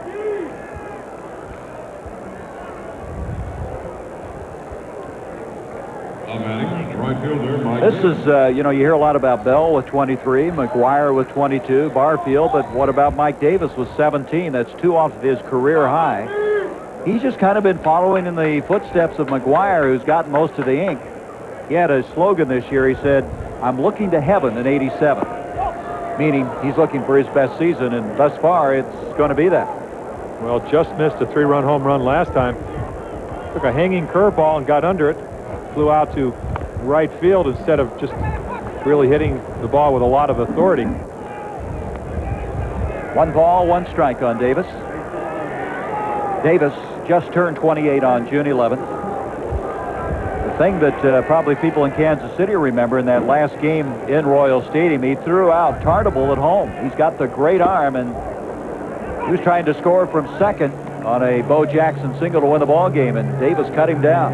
Said that's like hitting a grand slam, considering the consideration of when and where it was done, circumstances of the game. 1-2 to Davis. Grounded first base side. That'll be foul. Count stays 1 ball, 2 strikes. Sign of a competent pitcher. You hang a curveball the last time, it just misses a home run, and you come right back with it because you know you'll make a better pitch, or at least you feel you have those capabilities. Saberhagen coming off of his first 1-2-3 inning in the 4th. Getting the leadoff man, and now Mike Davis with a 1-2 count. Fly ball right field, curving foul, and it's going to make it into the stands. Of course, hitting and pitching is so much a guessing game. And right there, you see a curveball in the pitch before, you figure you just missed a home run on the other one, and you think you'll come back with a fastball, and once you throw you another curveball. Well, when you have that pinpoint control, you have so much confidence in Saberhagen. Won his last 6 starts, going for his 7th in a row. 12-1, leads the American League in earned run average. Complete games, he has 8. The only loss he suffered was to Baltimore on May 14th. It's a 4-3 loss. Terry Kennedy homered right down the right field line, and what he is able to do is pitch out over the plate enough to really get you to hit the ball to a big part of the ballpark. He said he's always been hurt in Baltimore. It's 309 down the lines, and Kennedy hit one down the line to beat him. He and Charlie Leibrandt, 1-2 in the earned run average. Leibrandt winning his 8th game. A deep pitching staff, but it's been hurt a little bit by the injury to Buddy Black. If you look at Danny Jackson, who won the last time out, Leibrandt, Saberhagen, Gubaza, the deep pitching staff for Billy Gardner. Davis this time, line drive, right field, and it's going to be trapped. It's a base hit. What a play, though, by Tartable in right field. You had to wait for a moment. I thought he came up with it. Well, you talked about the most difficult field to play here in Oakland is the right field, especially at this time because of the sun. Right here, he probably doesn't see the ball. Comes in, the ball's sinking. Now, right now, he just wants to catch it. It looks like he traps it. You can see the ball short hop into his glove. Not an easy play to make. Not easy when you're looking into the sun field. Wonder that ball didn't get by him, and Saberhagen with a big move, driving Davis back into first. 5th hit of the game now by Oakland. 2 of them for Mike Davis. Lansford 0 for 2. Called out on strikes and grounded out. Ground ball. Salazar go to second for the force. 2 out. That'll bring up Mark McGuire. McGuire thus far doubled back in the first inning, and he walked in the 3rd inning.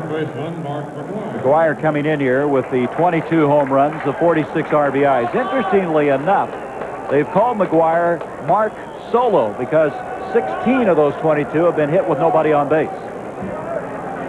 I'm not really sure you can dictate when you're going to hit him. That's exactly the point, and you'll take him any way you can. There's a base hit. Left field, Bo Jackson will come up with it. Making the turn at second and hanging on is Lansford. So now with 2 down, runners at first and second base, and that's going to bring up Jose Canseco. 0 for 2. He's popped up and flied to center. Well, and talking about guys that hit a lot of home runs, Canseco with 33 last year, he hit 22 with somebody on base. Now, he didn't do that on purpose. He got good pitches to hit. He's extremely strong. He lined out to center the first time and then popped up the second time. So he can hit any pitch you throw out of the ballpark. His problem this year, a man of many stances, and he's been swinging at balls. Strike zone has been enlarged. He's not patient. He really lost that strike zone early in the year, and he swings through that one. Does he create some excitement up there? Well, when you talk about Jose Canseco, they talk about the bat speed. In other words, the speed which went with the bat going through the strike zone, and nobody has better bat speed. But making contact is another case. He hits the weights very strong, and he blew that one by him. And the count goes to 0-2, and Saberhagen is just challenging him right now. Well, again, we talked, put a little bit of 7 or 8 pounds on. I read 20, but it's 7 or 8 more pounds. Throws a little bit harder. He was well in the 90s back in '85. So the weights have given him more velocity. And you can't see. It's real tough to pick up the spin on the ball. Pick up the ball in general. 0-2 pitch inside. 1-2. Runners at first and second. 2 down. The A's threatening with a 2-1 lead. McGuire at first. Lansford down at second. Canseco with a count of 1-2 on him. I'd be surprised if they throw him a strike. They're going to try to get him to swing at a ball. 1-2 pitch. Grounded to second. And White will go unassisted to second base, and that'll retire the side. No runs on 2 hits. No errors. 2 left. We've played 5. The A's lead at 2-1. We'll return to ABC's Monday Night Baseball after this word from our local stations.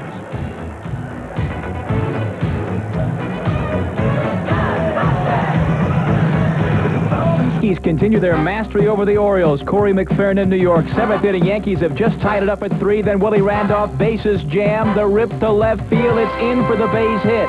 Salas will come around to score. Cotto would score as well. Randolph, Mr. Clutch all season long. The Yanks lead 5-3, still at bat in the top of the 7th inning. Hi, Corey. Thank you. Looks like it was raining there, too. The Orioles continuing to struggle as Kevin Seitzer will lead things off now in the top half of the 6th inning. He's grounded out twice, 0 for 2 in the ball game. Steve Olivares trying to move to a new horizon in his career. 1 more out, and he'll have a career high for distance in pitching. As we go to the 6th, the furthest he'd gone is 5 innings, and that was the last time out in that win against the Kansas City Royals a week ago. Not raining in New York now, I guess, but it is raining in St. Louis, and the tarp is still on the field. We'll keep you posted on that. 2-0 the pitch, and the count now goes to 3-0. Seitzer coming into this ball game with a 10-game hitting streak.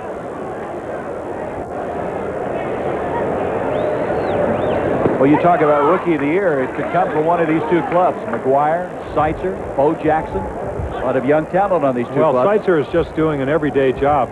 Contact, and play 3 positions we talked about. The other guys a little more dramatic. Home runs, power-oriented type hitters. On a 3-1 count, Seitzer, fly ball right field. Davis is going back, and he'll put it away. Well, as you know, George Brett has been the designated hitter after his latest injury. We talked to him and his thoughts about being a DH. Well, DH is a great job when you're swinging the bat good. You can sit around the dugout and think back to the success that you're having and not worry about going out there and ruining your performance by making a couple errors. But when you're 0 for 2 or 0 for 3, it's very frustrating. I think somewhere along the line I will probably be a DH, and I just don't think yet I'm ready for it. I'd like to go out and play defense, and 2 or 3 years down the line, who knows? It's going to be a big adjustment to make. But for the last week and a half, 2 weeks, I've been a DH. I've enjoyed it at times, but I've only enjoyed it when the team's won, and I've swung the bat pretty good. Fouls it back. He's 0 for 2. You know, an interesting point, Jim. This will be the first time since 1976 he is not the all-star third baseman. Show you the consistency that he's had. They expect him to go back to third base on Friday. Then the big story is Seitzer moving to first, and maybe Jim Eisenreich would come in as the DH. The guy they just called up from Memphis. He was just wearing out the league down there. Well, at least against right-handed pitching. Count now goes to 2 balls and a strike on Brett. Of course, George Brett's the type of guy, if I was managing the American League team, that I'd like to have sitting on the bench right here in Oakland, which is where the '87 All-Star game will be. So he may not make it as a starter, but he should be here, I would think. July 14th, the All-Star game. Grounded foul, the count evens at 2-2. Well, you look at the career of this guy, 11-time All-Star, the most valuable player in the American League in 1980. 85, he was a runner-up to Don Mattingly. Incredible year that year. 335 with 30 home runs, 112 RBIs. Really, when you consider the backup players he had, when you could pitch around Brett so much that year, to have those kind of numbers, I really felt he was the most valuable player only because they won, and that usually seems to be the definition, the most valuable player on a winning team.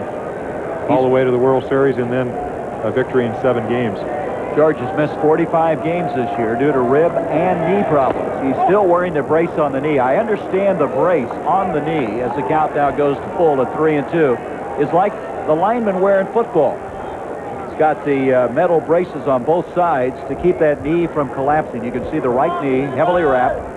Says it gives him a little trouble moving laterally, and I can imagine it would. There's a ground ball, first base side, almost handcuffs McGuire, but he comes up with it. 2 down.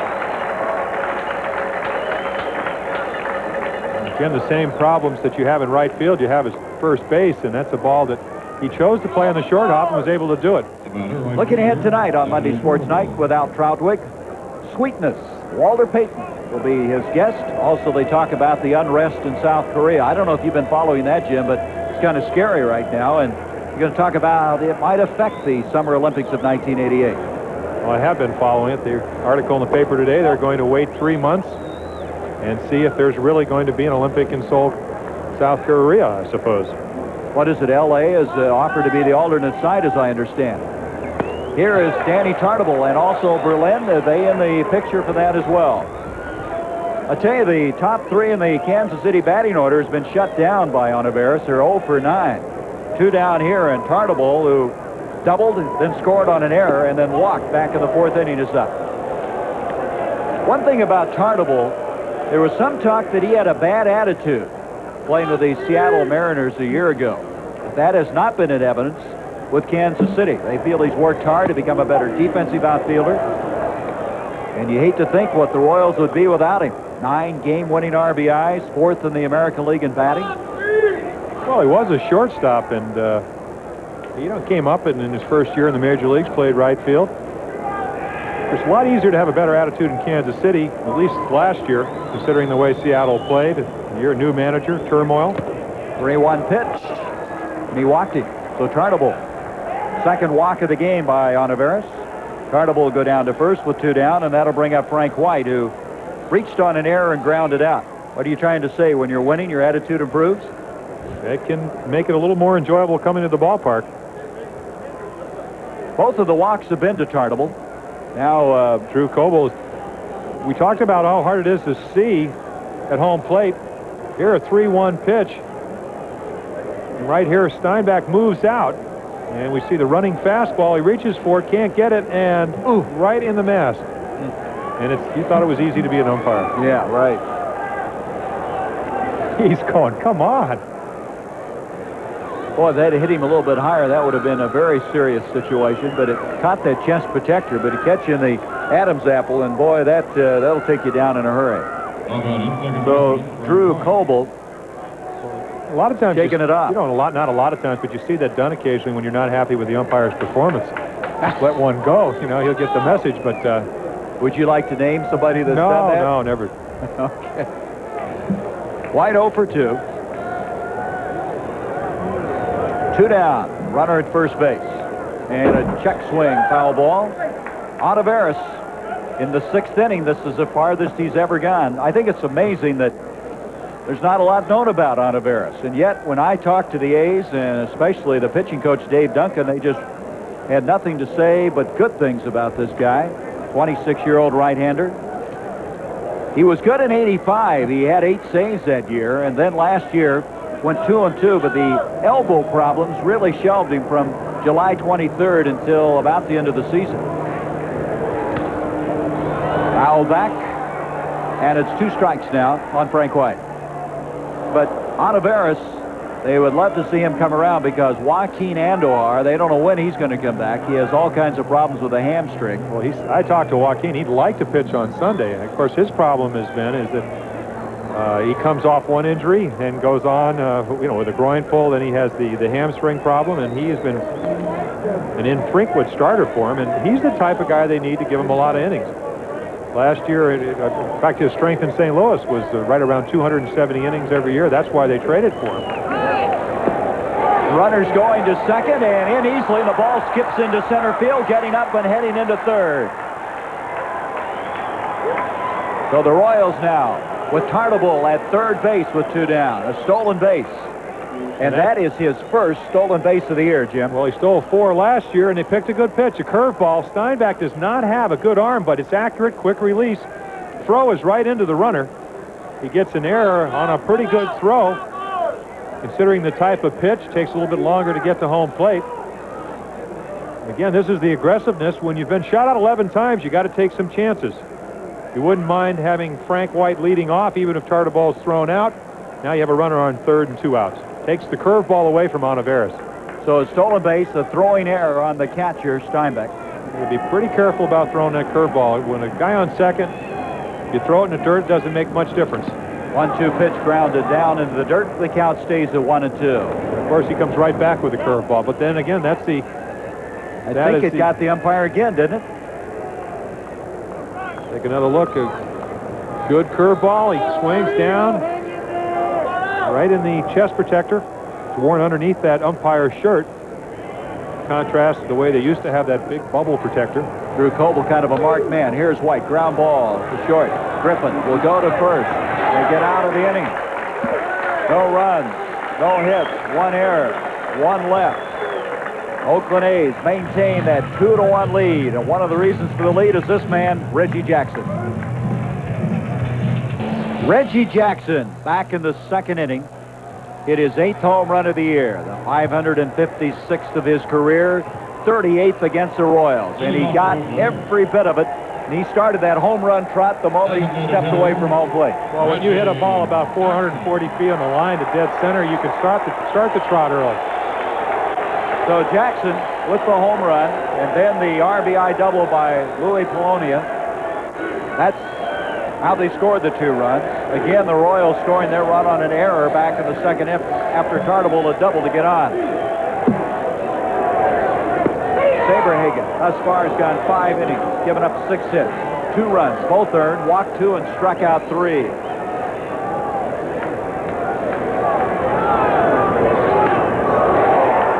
hard to second. Nice stop by White. That ball was a shot. White had to very quickly spin to come up with that one, and there's 1 down. Shows you the ability of White, again, Jim, to be in the right place. Well, he's playing him right, and a lot of times an infielder can see what pitch is called. He started him off with curveball, came back with one, and it's a pretty good idea of how Reggie is swinging much better in June than May. He was right on it, hit it about as hard as you could hit it on the line on 1 hop, and White's standing right in front of the ball, or at least close enough where he can stab it. And of course, that's how you win 7 Gold Gloves. So there's 1 down, and that'll bring up Steinbach. Steinbach, a University of Minnesota man, played 3 years there out of St. Paul. Came into this ball game hitting .288. He had some great numbers last year in the minors. He was the Southern League's most valuable player. Get these numbers: 24 home runs, 132 RBIs, which broke a record that Steve Balboni had. Well, what impressed me about those numbers is the 94 base on balls. So that shows he's patient, certainly has ability to hit the ball. And of course, your patience, a lot of times, and your success at the plate is directly proportional to how patient you are. Will you make the pitcher throw strikes? Right here's a perfect example. Took a pitch that just a little out of the strike zone. Now it's 2-1, a hitter's count. Grounded first base side. Balboni goes down with a mitt. He goes to first, and there's 2 out. That'll bring up Salazar. Check that. That'll bring up Tony Phillips, the second baseman. Of course, the difference between Huntsville and the big leagues, the major leagues, here in Oakland or anywhere of the 2016s is when you do go 2-1, you look for a fastball in the minor leagues, and Saberhagen threw you a changeup. Instead of having a good swing, you have a defensive one and a ground ball to the infielder. Phillips thus far has walked and struck out.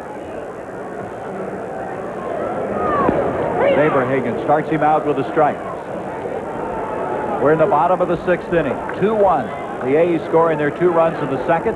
The Royals, their 1 run as well in the top of that inning.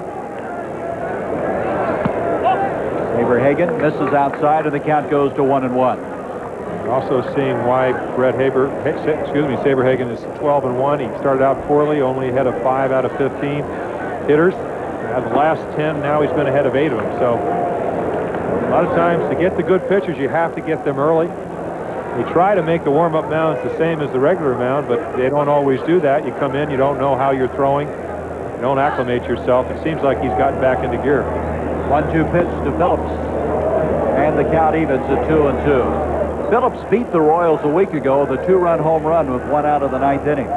We mentioned earlier, for those of you who just joined us in this game out of St. Louis, that he already has 7 home runs. That's a career high for him. Grounded over the mound. Cut off by White, and the throw gets by Balboni, and it will go into the dugout, and Phillips will be permitted to go to second base. Interesting parallels. Both catchers are former infielders. Right here, Jamie Quirk, his job, the minute he sees, especially with 2 outs, is that right there he hesitates. If he is covering and backing up first base, you can see him out of the little bit right of the screen. He sometimes might be able to get to that ball. Of course, that's an instinctive play. You can see him, the long run, not getting there in time. Well, Phillips with a base hit and then a throwing error on the second baseman. He's in scoring position now with 2 out, and that brings up Griffin, the shortstop. Reached on a fielder's choice and grounded out in this ball game.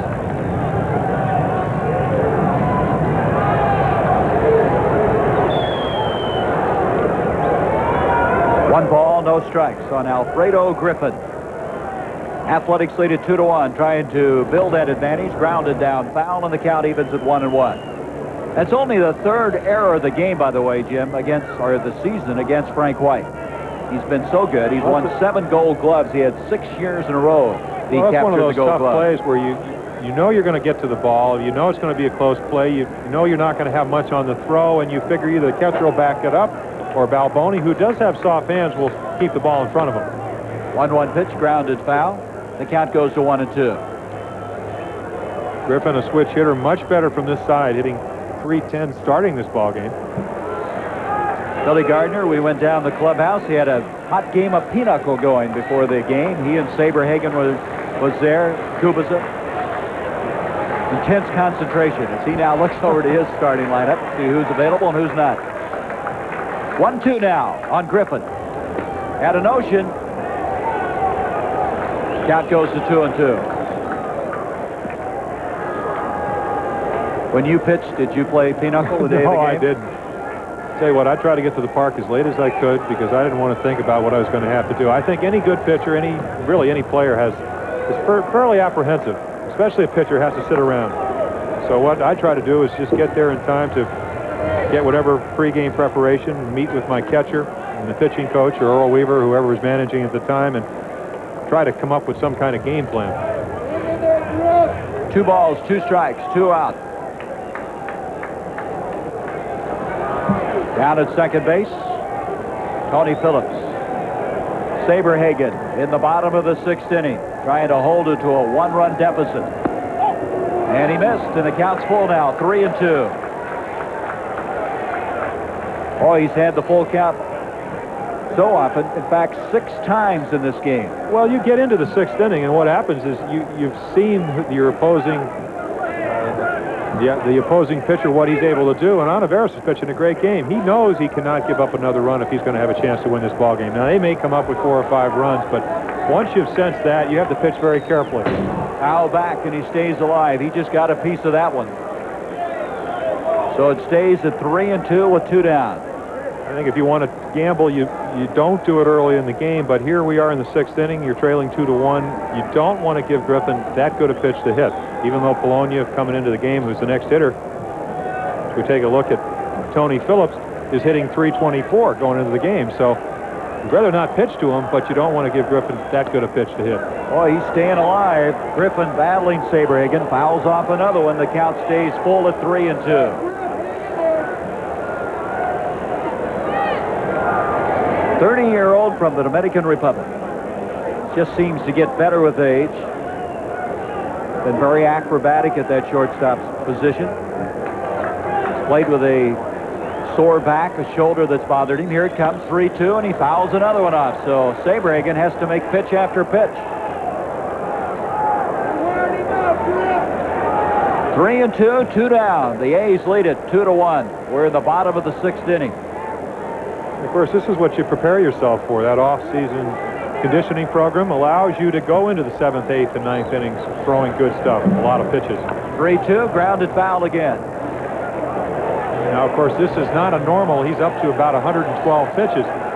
He's the type of pitcher where I would think somewhere between 12 and 15 pitches an inning. Does not strike out a lot of guys. As we said, his walks per game is something like 1.69 over a career. So he is around the plate, makes you hit the ball. Like to have you hit the first pitch if you're willing to do it. Here we go again on the full count. And he fouls it off. Jim, in a situation like this, I can imagine your competitive juices. You keep making pitch after pitch. But then if you lose the guy, boy, that's got to take a lot out of it. Oh, especially when the next guy's a tough out, and that's what the case is. But right here, I mean, what I'm trying to do is get Griffin to swing at a ball. He is an aggressive hitter. As we said, usually 20, 25 walks a year. Here we go, 3-2, and another foul. And the crowd really getting into this one now. But you don't have to be blind to notice he's a hacker. I mean, he is swinging at balls over his head. That was the 12th pitch, by the way, that Saberhagen has made to this man. He just keeps fighting him off. But also, Alfredo knows that there's a runner in scoring position out at second base. He wants to plate that run. 3-2, foul back again. He just barely got a piece of that one. And so the 23-year-old right-hander, coming back from that very disappointing year, has made 13 pitches trying to get out of this inning to Alfredo Griffin. He trails 2-1. His ball club with a half-game lead over the Athletics in the American League West. And a high pop-up behind the plate, and that will go into the stands. You remember, Jim, offhand, the most pitches you ever made to one batter? No. I mean, this would be an ideal situation if Griffin was leading off a game. What you want to do is make a pitcher throw a lot of pitches. But the reason he doesn't lead off is because he never walks. His on-base percentage is not that good. But the same competitive juices that are allowing Saberhagen to throw strike after strike is the reason that Griffin is able to foul off all these pitches. 3-2, and popped up behind the plate. Quirk is coming back. He may have a play, and he does not. It clears the screen and into the stands. Again, in the Coliseum, there's a lot of foul territory, especially down the left and right field line. So you got to stay with the ball here. In fact, I talked earlier today to Mark McGuire. He says when he plays first base, he expects that ball to be blown back to him sometimes. So there is some of the wide expanse that you have. Maybe Atlanta has that much. $5 a ball. This is about a $75 at bat. Only you think of that, right? 3-2, and he struck him out. So Saberhagen able to get out of the inning, giving up no runs on one hit, no errors and one left. We played 6. Rain keeps falling in St. Louis. The game still delayed. Top of the 4th inning. Montreal a 2-1 advantage on a Tom Foley home run.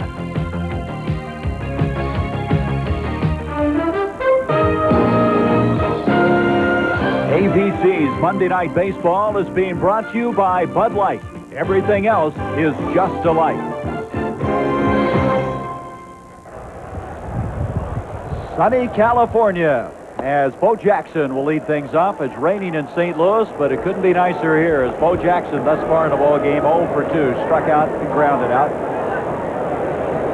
There's the stat we're talking about now. He struck out at least one time in the last 15 games. August of the season is Nick Cavilla, who went 16, and I'm sure that Bo doesn't want to have that happen the next time out. But he's going to school. Hal McRae says he is learning. He's had a little trouble with the fastball. He's hit the breaking pitch very well. 1-1 pitch, swing and a miss. Well, that's the breaking ball within the strike zone. What they try to do is run the fastball in, and we talked about how he wraps his hands. He gets the bat way behind his head. They run the fastball in him and try to get him to swing at breaking balls that are not strikes. When you do make a mistake, get the ball in the strike zone, bat's a little bit quicker, and he's hit them well. 1-2, and he fouls it back. Steve Olivares has gone 6 innings, giving up 3 hits, 1 run. He's walked 2, struck out 3 as he faces Jackson now with a 1-2 count. Jackson will be followed by Steve Balboni and Angel Salazar. There's Gene Nelson, the former White Sox, who played for Tony La Russa, coming over in the trade for the second baseman, Donnie Hill. Just another versatile pitcher that they thought would help their pitching staff, and he has. 1-2 pitch to Bo, and he struck him out. 4th strikeout of the ball game for Olivares. That'll bring up Balboni, who is grounded out in single. See the bat wraps. He's gone in. He's thrown him some breaking balls. Tries to catch up. Goes up the ladder and doesn't do it. But as you said, this is a learning situation for Bo. And all I know is that at 6'1", 222, he looks a lot bigger in person.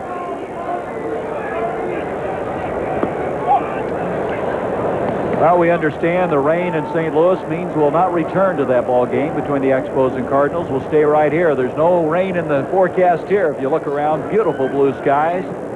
Sun starting to set here in the west as we're in the top of the 7th inning. 2-1, Oakland. Olivares on the mound, been very strong, facing Steve Balboni, and the count evens at 1-1. Again, Olivares never ever getting into the 6th inning. This is his longest start of his career. 4 good pitches.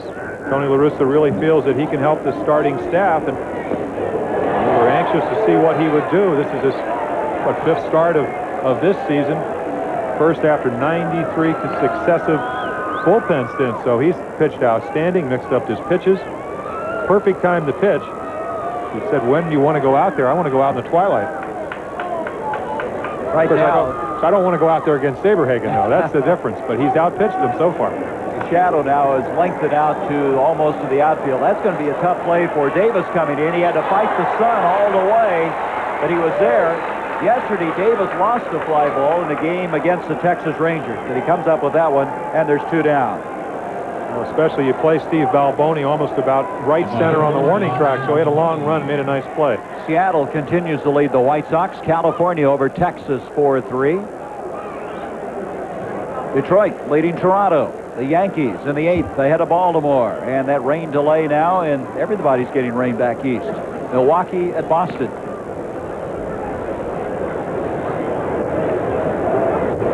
Salazar is up.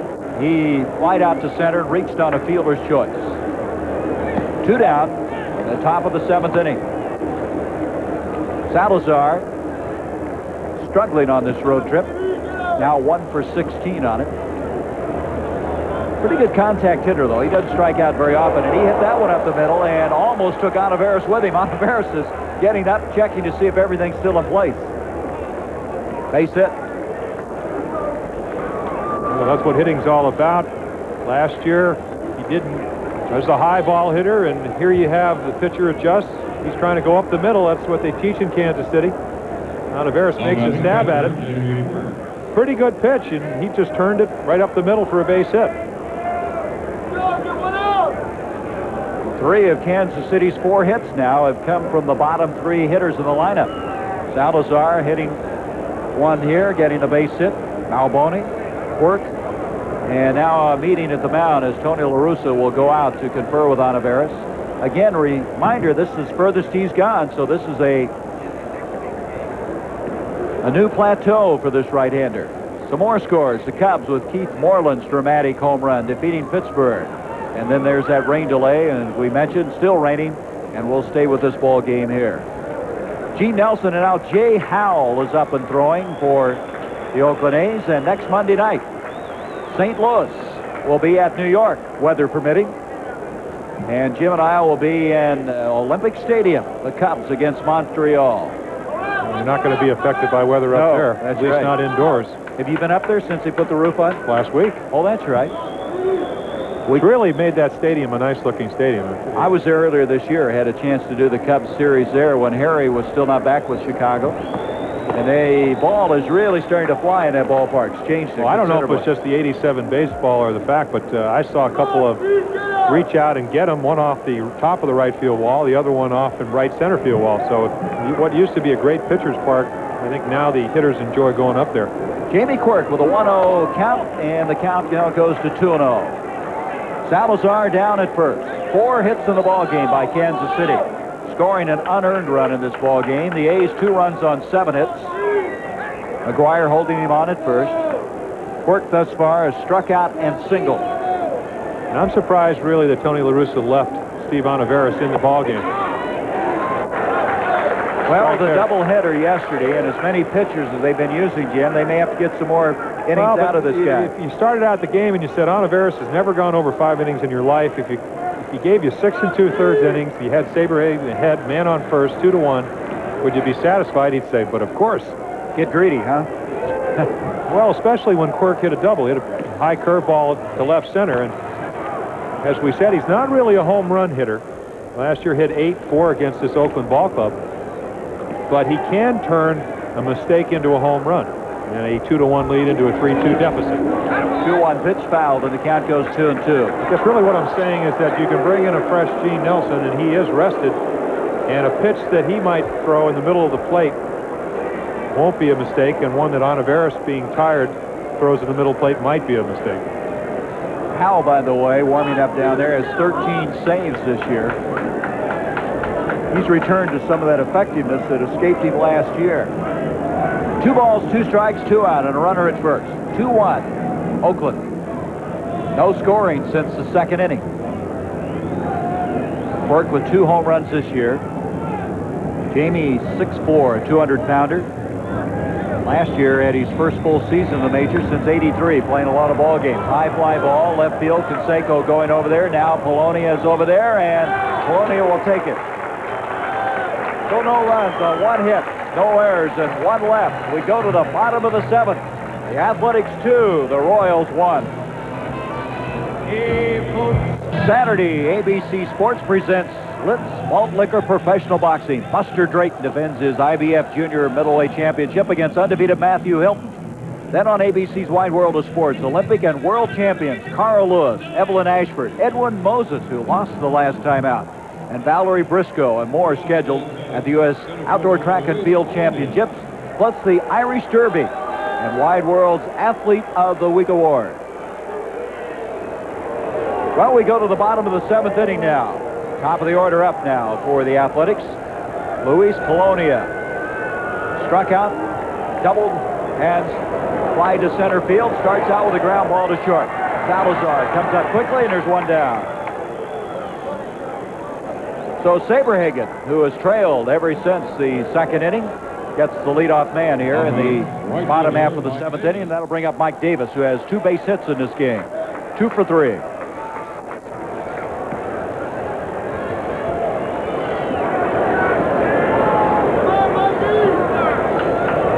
Average now at 292 for the year. Saberhagen still throwing hard, and he starts him out with a strike. Well, when you want to win 20 games or an outside chance of winning 30, what you have to do is give your team quality innings, and Brett's certainly done that. Doesn't want to obviously be trailing 2-1, but 12 out of his 13 starts, he's gone into the 7th inning, or at least pitched 7 innings. So you're in a position to win ball games. Ground ball, that could be trouble.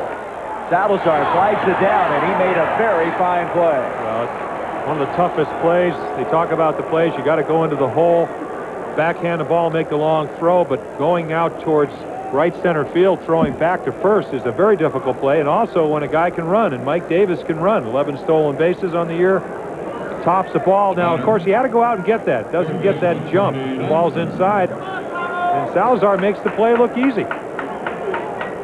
Well, we mentioned he's committed only 5 errors this year, a very costly one yesterday, but look at the ERA. Saberhagen, Lee Brandt, 1-2.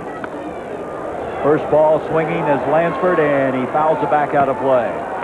One strike on Lansford with 2 down here in the bottom of the 7th inning. Well, he's below that ERA. Is thus far given up 2 runs in this ball game. Lebrand is 8-4. Saberhagen 12-1. Boy, Toronto is really getting some pitching, aren't they? Look at Clancy, Key, Dave Steve has come back. 0-1 to Lansford.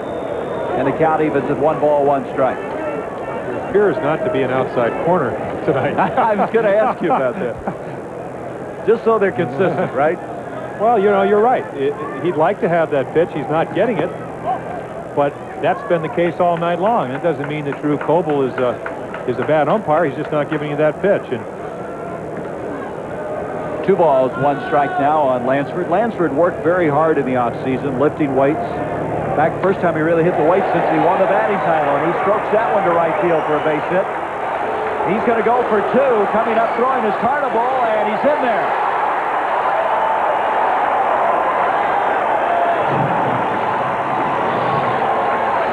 Well, once again, the sun plays a part. I don't believe that Danny Carnival and Wright saw that ball. He had to circle it.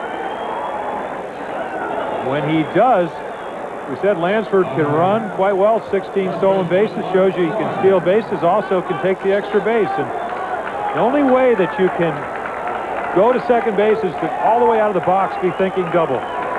Circles the ball and makes a nice throw into second, and Lansford beats it. Another runner in scoring position. Jim, you pointed out to me how fast Lansford is, and that is a good example of it. McGuire on the first pitch pops it up. Right field. White is over there, and that takes him out of the inning. We played 7 as there's no runs on 1 hit, no errors, and 1 left. 2-1. Oakland leading Kansas City. Well, George Brett keeping the old arm warm. Is that in lieu of... Oh, it is Saberhagen. Yeah, I thought it was Brett originally. Keeping the arm warm instead of using the warm-up jacket, huh? Well, the weather, as you said, it's not raining. It's not raining like it is in St. Louis. Well, we have a new pitcher. You don't like to put that jacket on. You just wrap a towel around your arm. Got a new pitcher, Jay Howell, coming in, replacing Oliveras. Howell has been very effective. He's 3rd in the American League in saves with 13. Thus far, 2-1, a 4.50 earned run average, 24th appearance. And in center field, Stan Javier for Luis Polonia. Javier in for defensive purposes. Polonia made a kind of a bad decision yesterday in a ball game with Texas. Went after a fly ball, tried to make a shoestring catch, and ended up being an inside-the-park grand slam home run. So Javier in his place now as Willie Wilson grounds it foul, and the count goes to 1-2. Jay Howell struggled last year, Jim. He was plagued by tendonitis in his right elbow. His saves dropped from 29 to 16, but he's back now. Well, he's always had overpowering stuff. He was a setup man with the Yankees. He was part of the Ricky Henderson trade, along with a multitude of other players for Ricky. And there you see, good breaking ball. It doesn't really break. It hangs, but he throws it so hard it spins away from Willie Wilson. He's anticipating the break, doesn't get it. Curveball he threw him early in the count did. Twilight right there. He goes to break. He anticipates it. It just hangs outside, and you have a strikeout. So 1 batter, 1 down, 1 strikeout. Well, Oliveras had struck out 4, and so Howell with his first. And here comes Kevin Seitzer. He's 0 for 3. Howell really popping the mitt now. Steinbeck. 1 ball, no strikes. Used to throw almost in the mid-90s when he was with the Yankees, and of course the one Achilles heel, I think, for the Oakland A's last year, first half of the season, they were something like 8-23 in 1-run ball games. You can see the save leaders here in the American League. Dan Plesac of the Brewers, young left-hander, having an outstanding year. Reardon struggling, Righetti struggling. Yep. High ERAs. Not as effective they've had been, which to me points out how difficult it is to be a premier reliever year after year, pitching 50, 60 times, getting up, maybe warming up close to 150 to 200 times, which is what will happen. You can see he is pitching a lot better. You know, he had the tendonitis you talked about last year, but it came from I believe an ankle injury in spring training. He favored his ankle, hurt his arm, was not that effective. Well, I tell you, La Russa has to be happy with the performance he got from Oliveras. He went 7 innings, giving up 1 run, 4 hits. struck out 4 and walked 2, and he's turned it over now to Howell, his ace from the bullpen, and he walked him. Seitzer goes down to first with 1 down. Well, but the same problem that plagued them last year is plagued them this year. 7 and 13 in one-run ball games, and here you have a 3-1 count. A guy that cannot hit home runs in Kevin Seitzer. What does he throw? 94 miles per hour. He throws him a breaking ball. Ooh, you got to wonder about that. Really, that is one of the problems he had with New York. And I talked to him about 1984 in spring training when I was still pitching with the Orioles. I said, here you are throwing 94 miles per hour. You got to establish that fastball. Sometimes gets defensive with it. George Brett in the DH role, going back to third on Friday. If everything continues as expected, he takes a call strike. He struck out once, flied out, grounded out, unassisted to first base. With a 1-run lead, Gary, and you were on the mound, wouldn't you make Kevin Seitzer try to hit the ball with George Brett coming up? I don't think I'd face Brett in any circumstance if I could keep from it. But Seitzer, you know, has won a lot of respect this year. He's hit well in every level of play, and well, but he hasn't won that much respect. Yeah, that's true. I'll go along with that. Because what happens if you make him swing the bat and he gets a hit, then you feel at least you made him earn his way on base. If you walk him, even though he didn't try to get 3-1, pitch selection when you get the 3-1 is very important. Boy, Howell thought he had the third strike there. Just missed, and the count goes to 1-2. Howell is 31 years old, 6'3", 205-pounder. Collegiately at the University of Colorado, where he was an all-Big 8 performer. Checks a runner down at first in Seitzer. 1 down, top of the 8th. There's a move to first. McGuire receiving the throw. By the way, Olivares lowered his ERA today from 3.63 to 3.02. And he looks like he is going to be an outstanding pitcher for Oakland. There's a ground foul, first base side. 1 ball, 2 strikes. Joe Jones, the first base coach over there. Down at third, Jose Martinez. There he is. When Brett's 0-3 in a situation like this, well, this is when he becomes dangerous. You normally don't look for George to try to hit home runs. Ground ball. Could be the double play. And can't get the back end of it. Sliding hard into second was Seitzer, and Phillips had to alter his move over the bag. Well, also, Gary, what he's doing, he is playing George Brett to pull. He is in the hole between first and second, and he may have gotten spiked, or either that or he jammed his thumb sliding into second. Tony Phillips had to go so far to get to second base. He's unable to get there in time to really turn the double play. You'll see Phillips, he's so far there, right there, coming out, does the circle route. The only reason I think he makes the play to first in the throw is because of Brett's knee problem. You could see where Seitzer's thumb hit the bag. That's the concern, I'm sure, for Billy Gardner as he retreated into the dugout. Here's Danny Tarnable. Danny has walked twice in this game, doubled and scored a run on an error back in the second inning. Inside, and I'll tell you, Howell is really popping the mid. It's 1-1 now. Looked like he jammed that thumb. Boy, that's the kind of injury. Remember, earlier last week, Sean Dunston of the Cubs broke a finger sliding into second base. Bounces it up there, and they're appealing down to first to see if he went around, and he did. And it's 1-2. First base umpire Dale Scott said he did go around, and Tarnable doesn't agree with that at all. We were talking about this before the game. What constitutes a check swing? Well, what does? Well, it's usually the position of the bat. If it goes across home plate, they usually say that's a swing, and apparently, well, the A's are sensitive to that because yesterday they had Flunk not get a call like that and end up grand slam home run, and he struck out Tarnable. High heat. No runs, no hits, no errors, 1 left. We'll return to ABC's Monday Night Baseball after this message and news headlines from our local stations. The hitting coach for the Oakland A's, Bob Watson, had such a great career. For the game, I asked him about the potential of Jose Canseco and Mark McGuire. It's unlimited, really. It's up to them.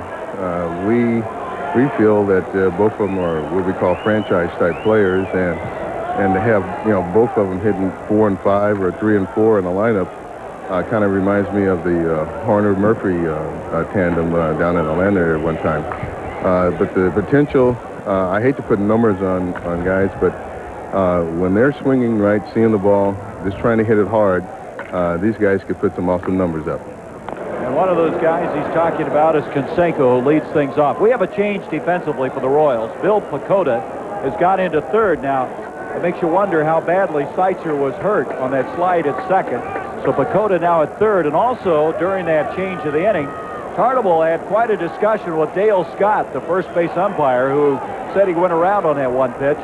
And then Tartable started retreating, and he noticed he might get out of the game if he continued that discussion much longer. There's Pacoda. He's been up and down 3 times this year between the minors and the big leagues. Replacing Seitzer at third. Canseco looks at a pitch inside, and now the count goes to 2-2. This game has gone to script. Saberhagen has struggled early in just about every game in his 3 innings. First 3 innings of every game this season, he's had an ERA around 3 runs per game, and then it's got progressively better.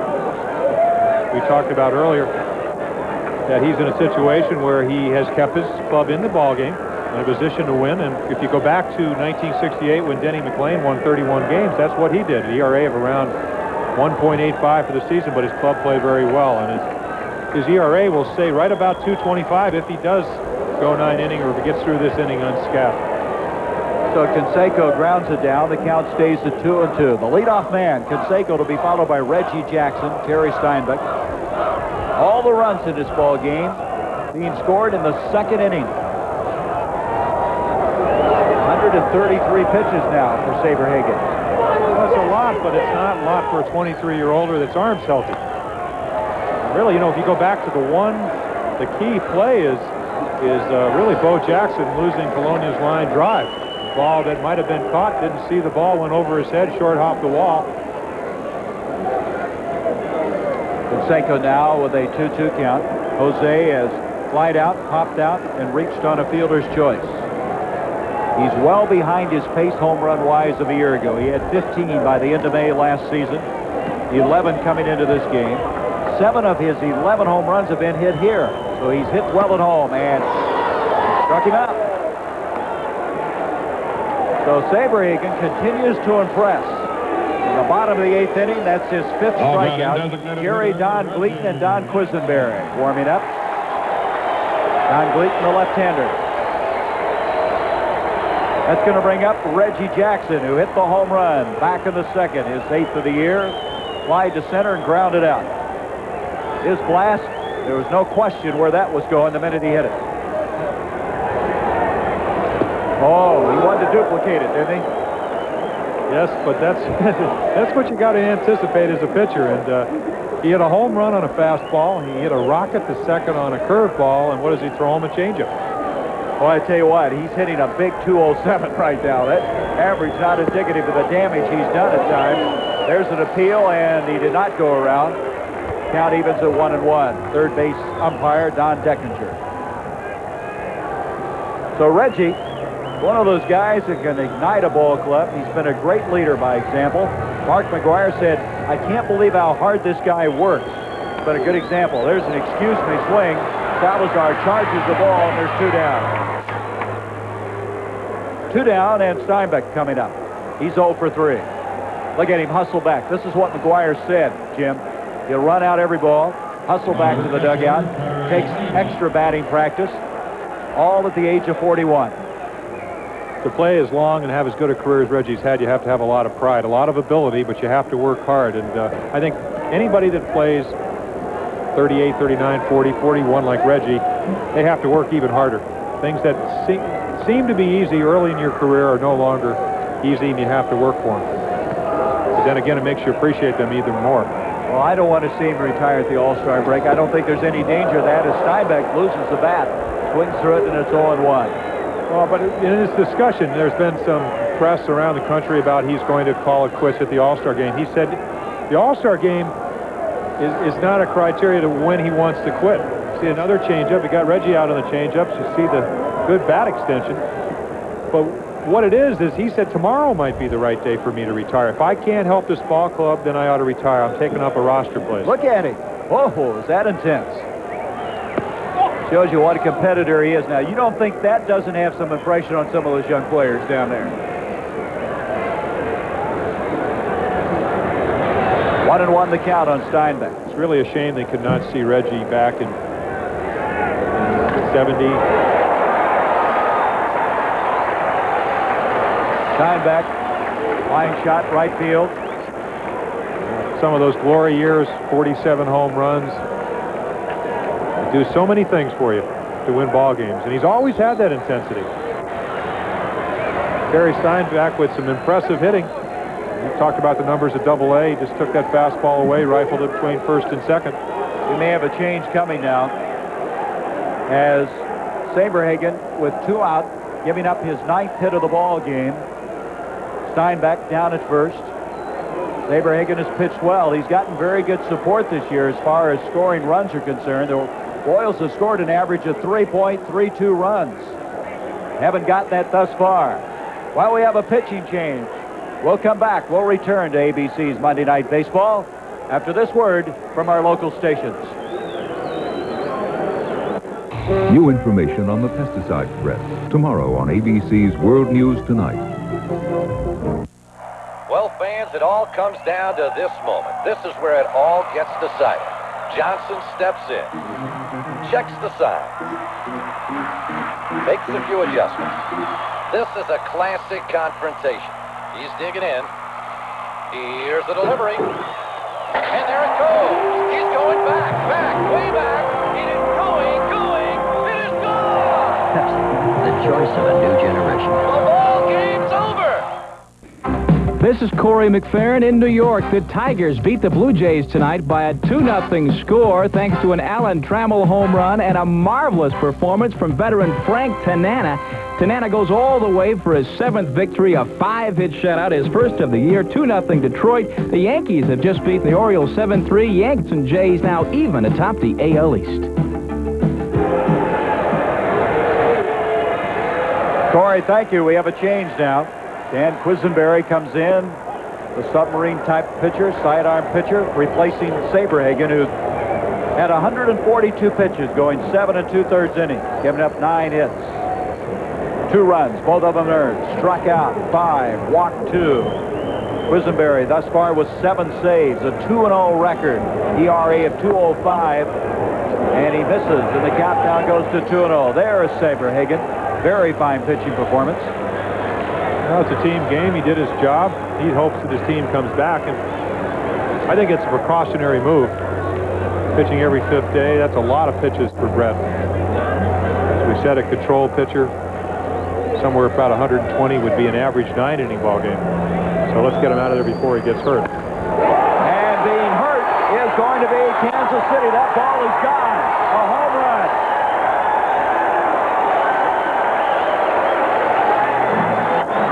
Tony Phillips.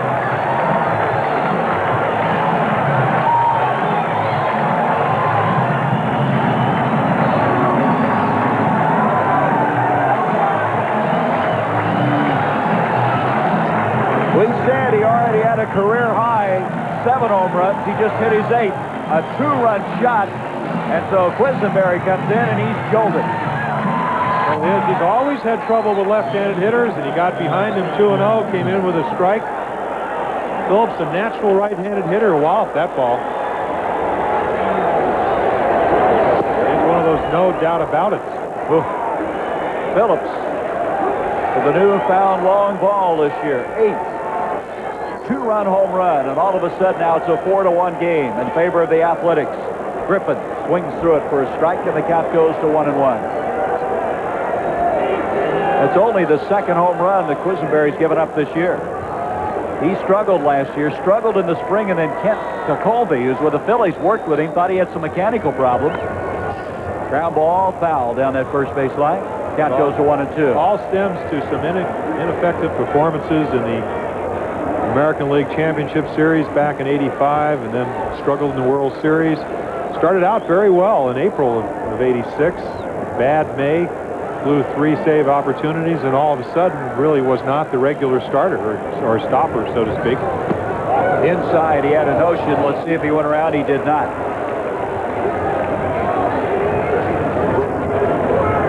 The other home run was his last appearance on Saturday. By the way, that first run will be charged to Saberhagen, so his ERA now goes to 2.33. after pitching 7 2/3 innings. Quisenberry's had a remarkable career. There he kind of jammed him on the fists. Count at 2-2. In '83, he had 45 saves, 84, 44. Only pitcher in Major League history to have back-to-back 40-save years. Last year, Jim, he dropped to 12 saves. And he said their loss of confidence in him was very difficult to take. Grounded over the mound. White has to wait on it, and he just got it. But the Athletics are up for 2 runs on 2 hits. No errors. Nobody left. After 8 complete innings, the Oakland A's with a 4-1 lead.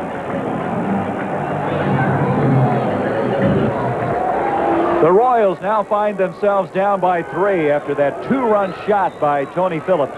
Frank White will lead things off, followed by Bo Jackson and Steve Balboni. White thus far 0 for 3 in the ball game. Quisenberry coming in, giving up his 2nd home run of the year. The 8th of the year by Tony Phillips. Both home runs hit by the A's have been monster blasts. I mean, there's no question.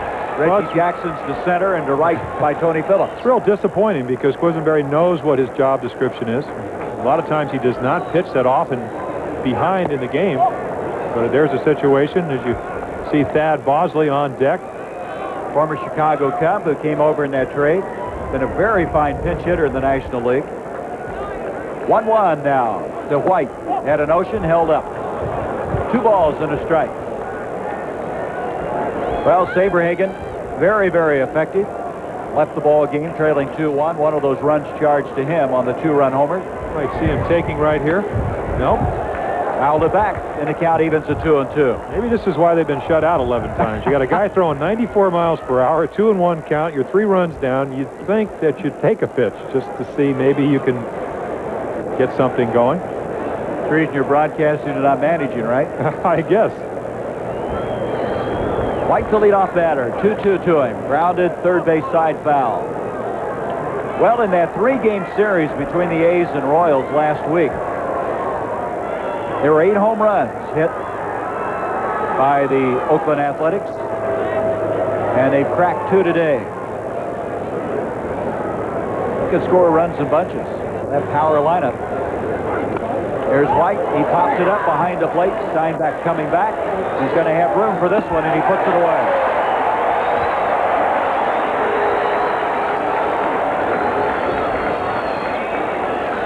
So 2 outs away now is Oakland. They trail the A's coming in here. I should say the Royals by half game coming into this action tonight with Minnesota on top in the American League West by 3 over Kansas City. Seattle was 4 out, Texas 7.5. And here's Thad Bosley.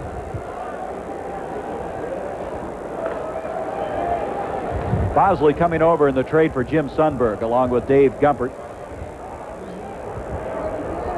Last year, he had 16 pinch hits for the Cubs. And Howell is not slowing down. He is still throwing some heat. Well, Bosley came up as a young player for California.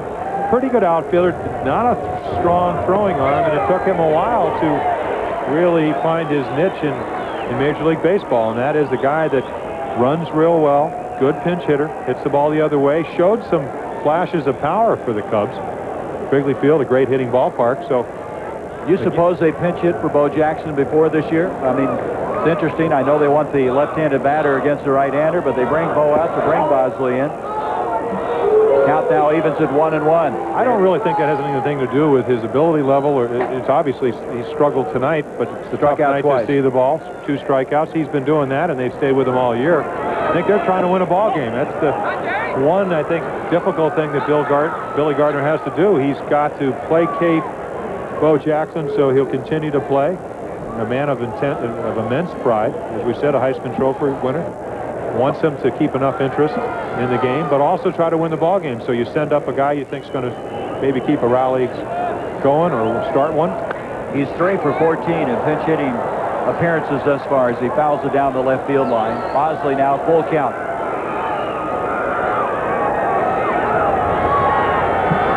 So if the Athletics win this one, they'll move ahead of the Royals in the standings. They trail by half game coming in here. And he walked him. So Bosley trots down to first.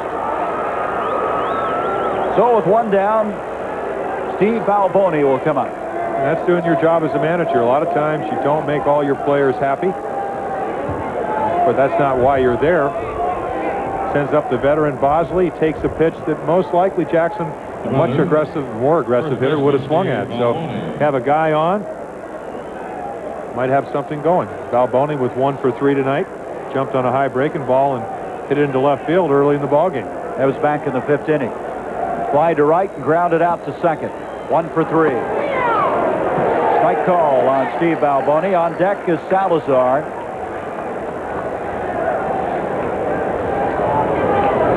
We've been told that Seitzer, who went out of the game earlier, has a bruised tip on his thumb, and we're going to see for the first time Jim Eisenreich called up from Memphis.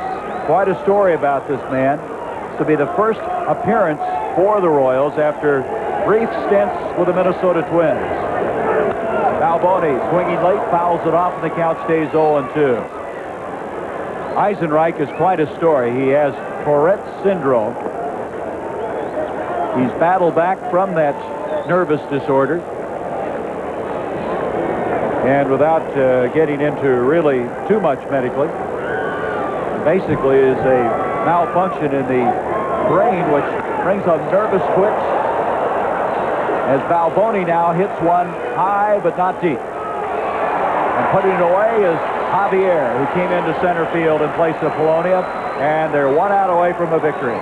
And here comes Eisenreich, and this is some story. This guy may be the pinch hitter when Brett goes back to third, at least against right-handers. Eisenreich played for Billy Gardner in Minnesota, and this is his first appearance, as you can see, since 1984. He was actually working as a painter, playing some semi-pro ball, and the Royals got him for a $1 on the waiver list, and now he could be a big story yet before this year is over. There's Billy. Well, we talked about their dearth of offense, and here's a guy that can hit. Could hit when he played before. Fouls it back. Tourette's syndrome, a chemical imbalance in the brain. He does take some medication for it. What it caused was some shakes, some twitches, and actually went to Boston one time. The fans got on him very badly, and he had to come out of the ball game. So you talk about a battle back. He fouls it off.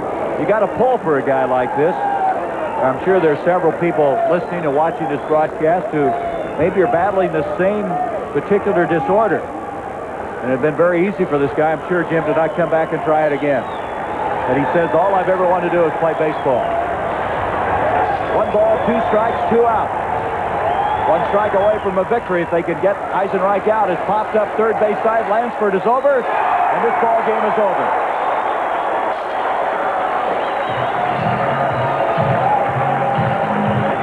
So the winning pitcher will be Olivares. 4-1. In relief is Howell, his 14th save of the year. He was 3rd in the American League coming into this game.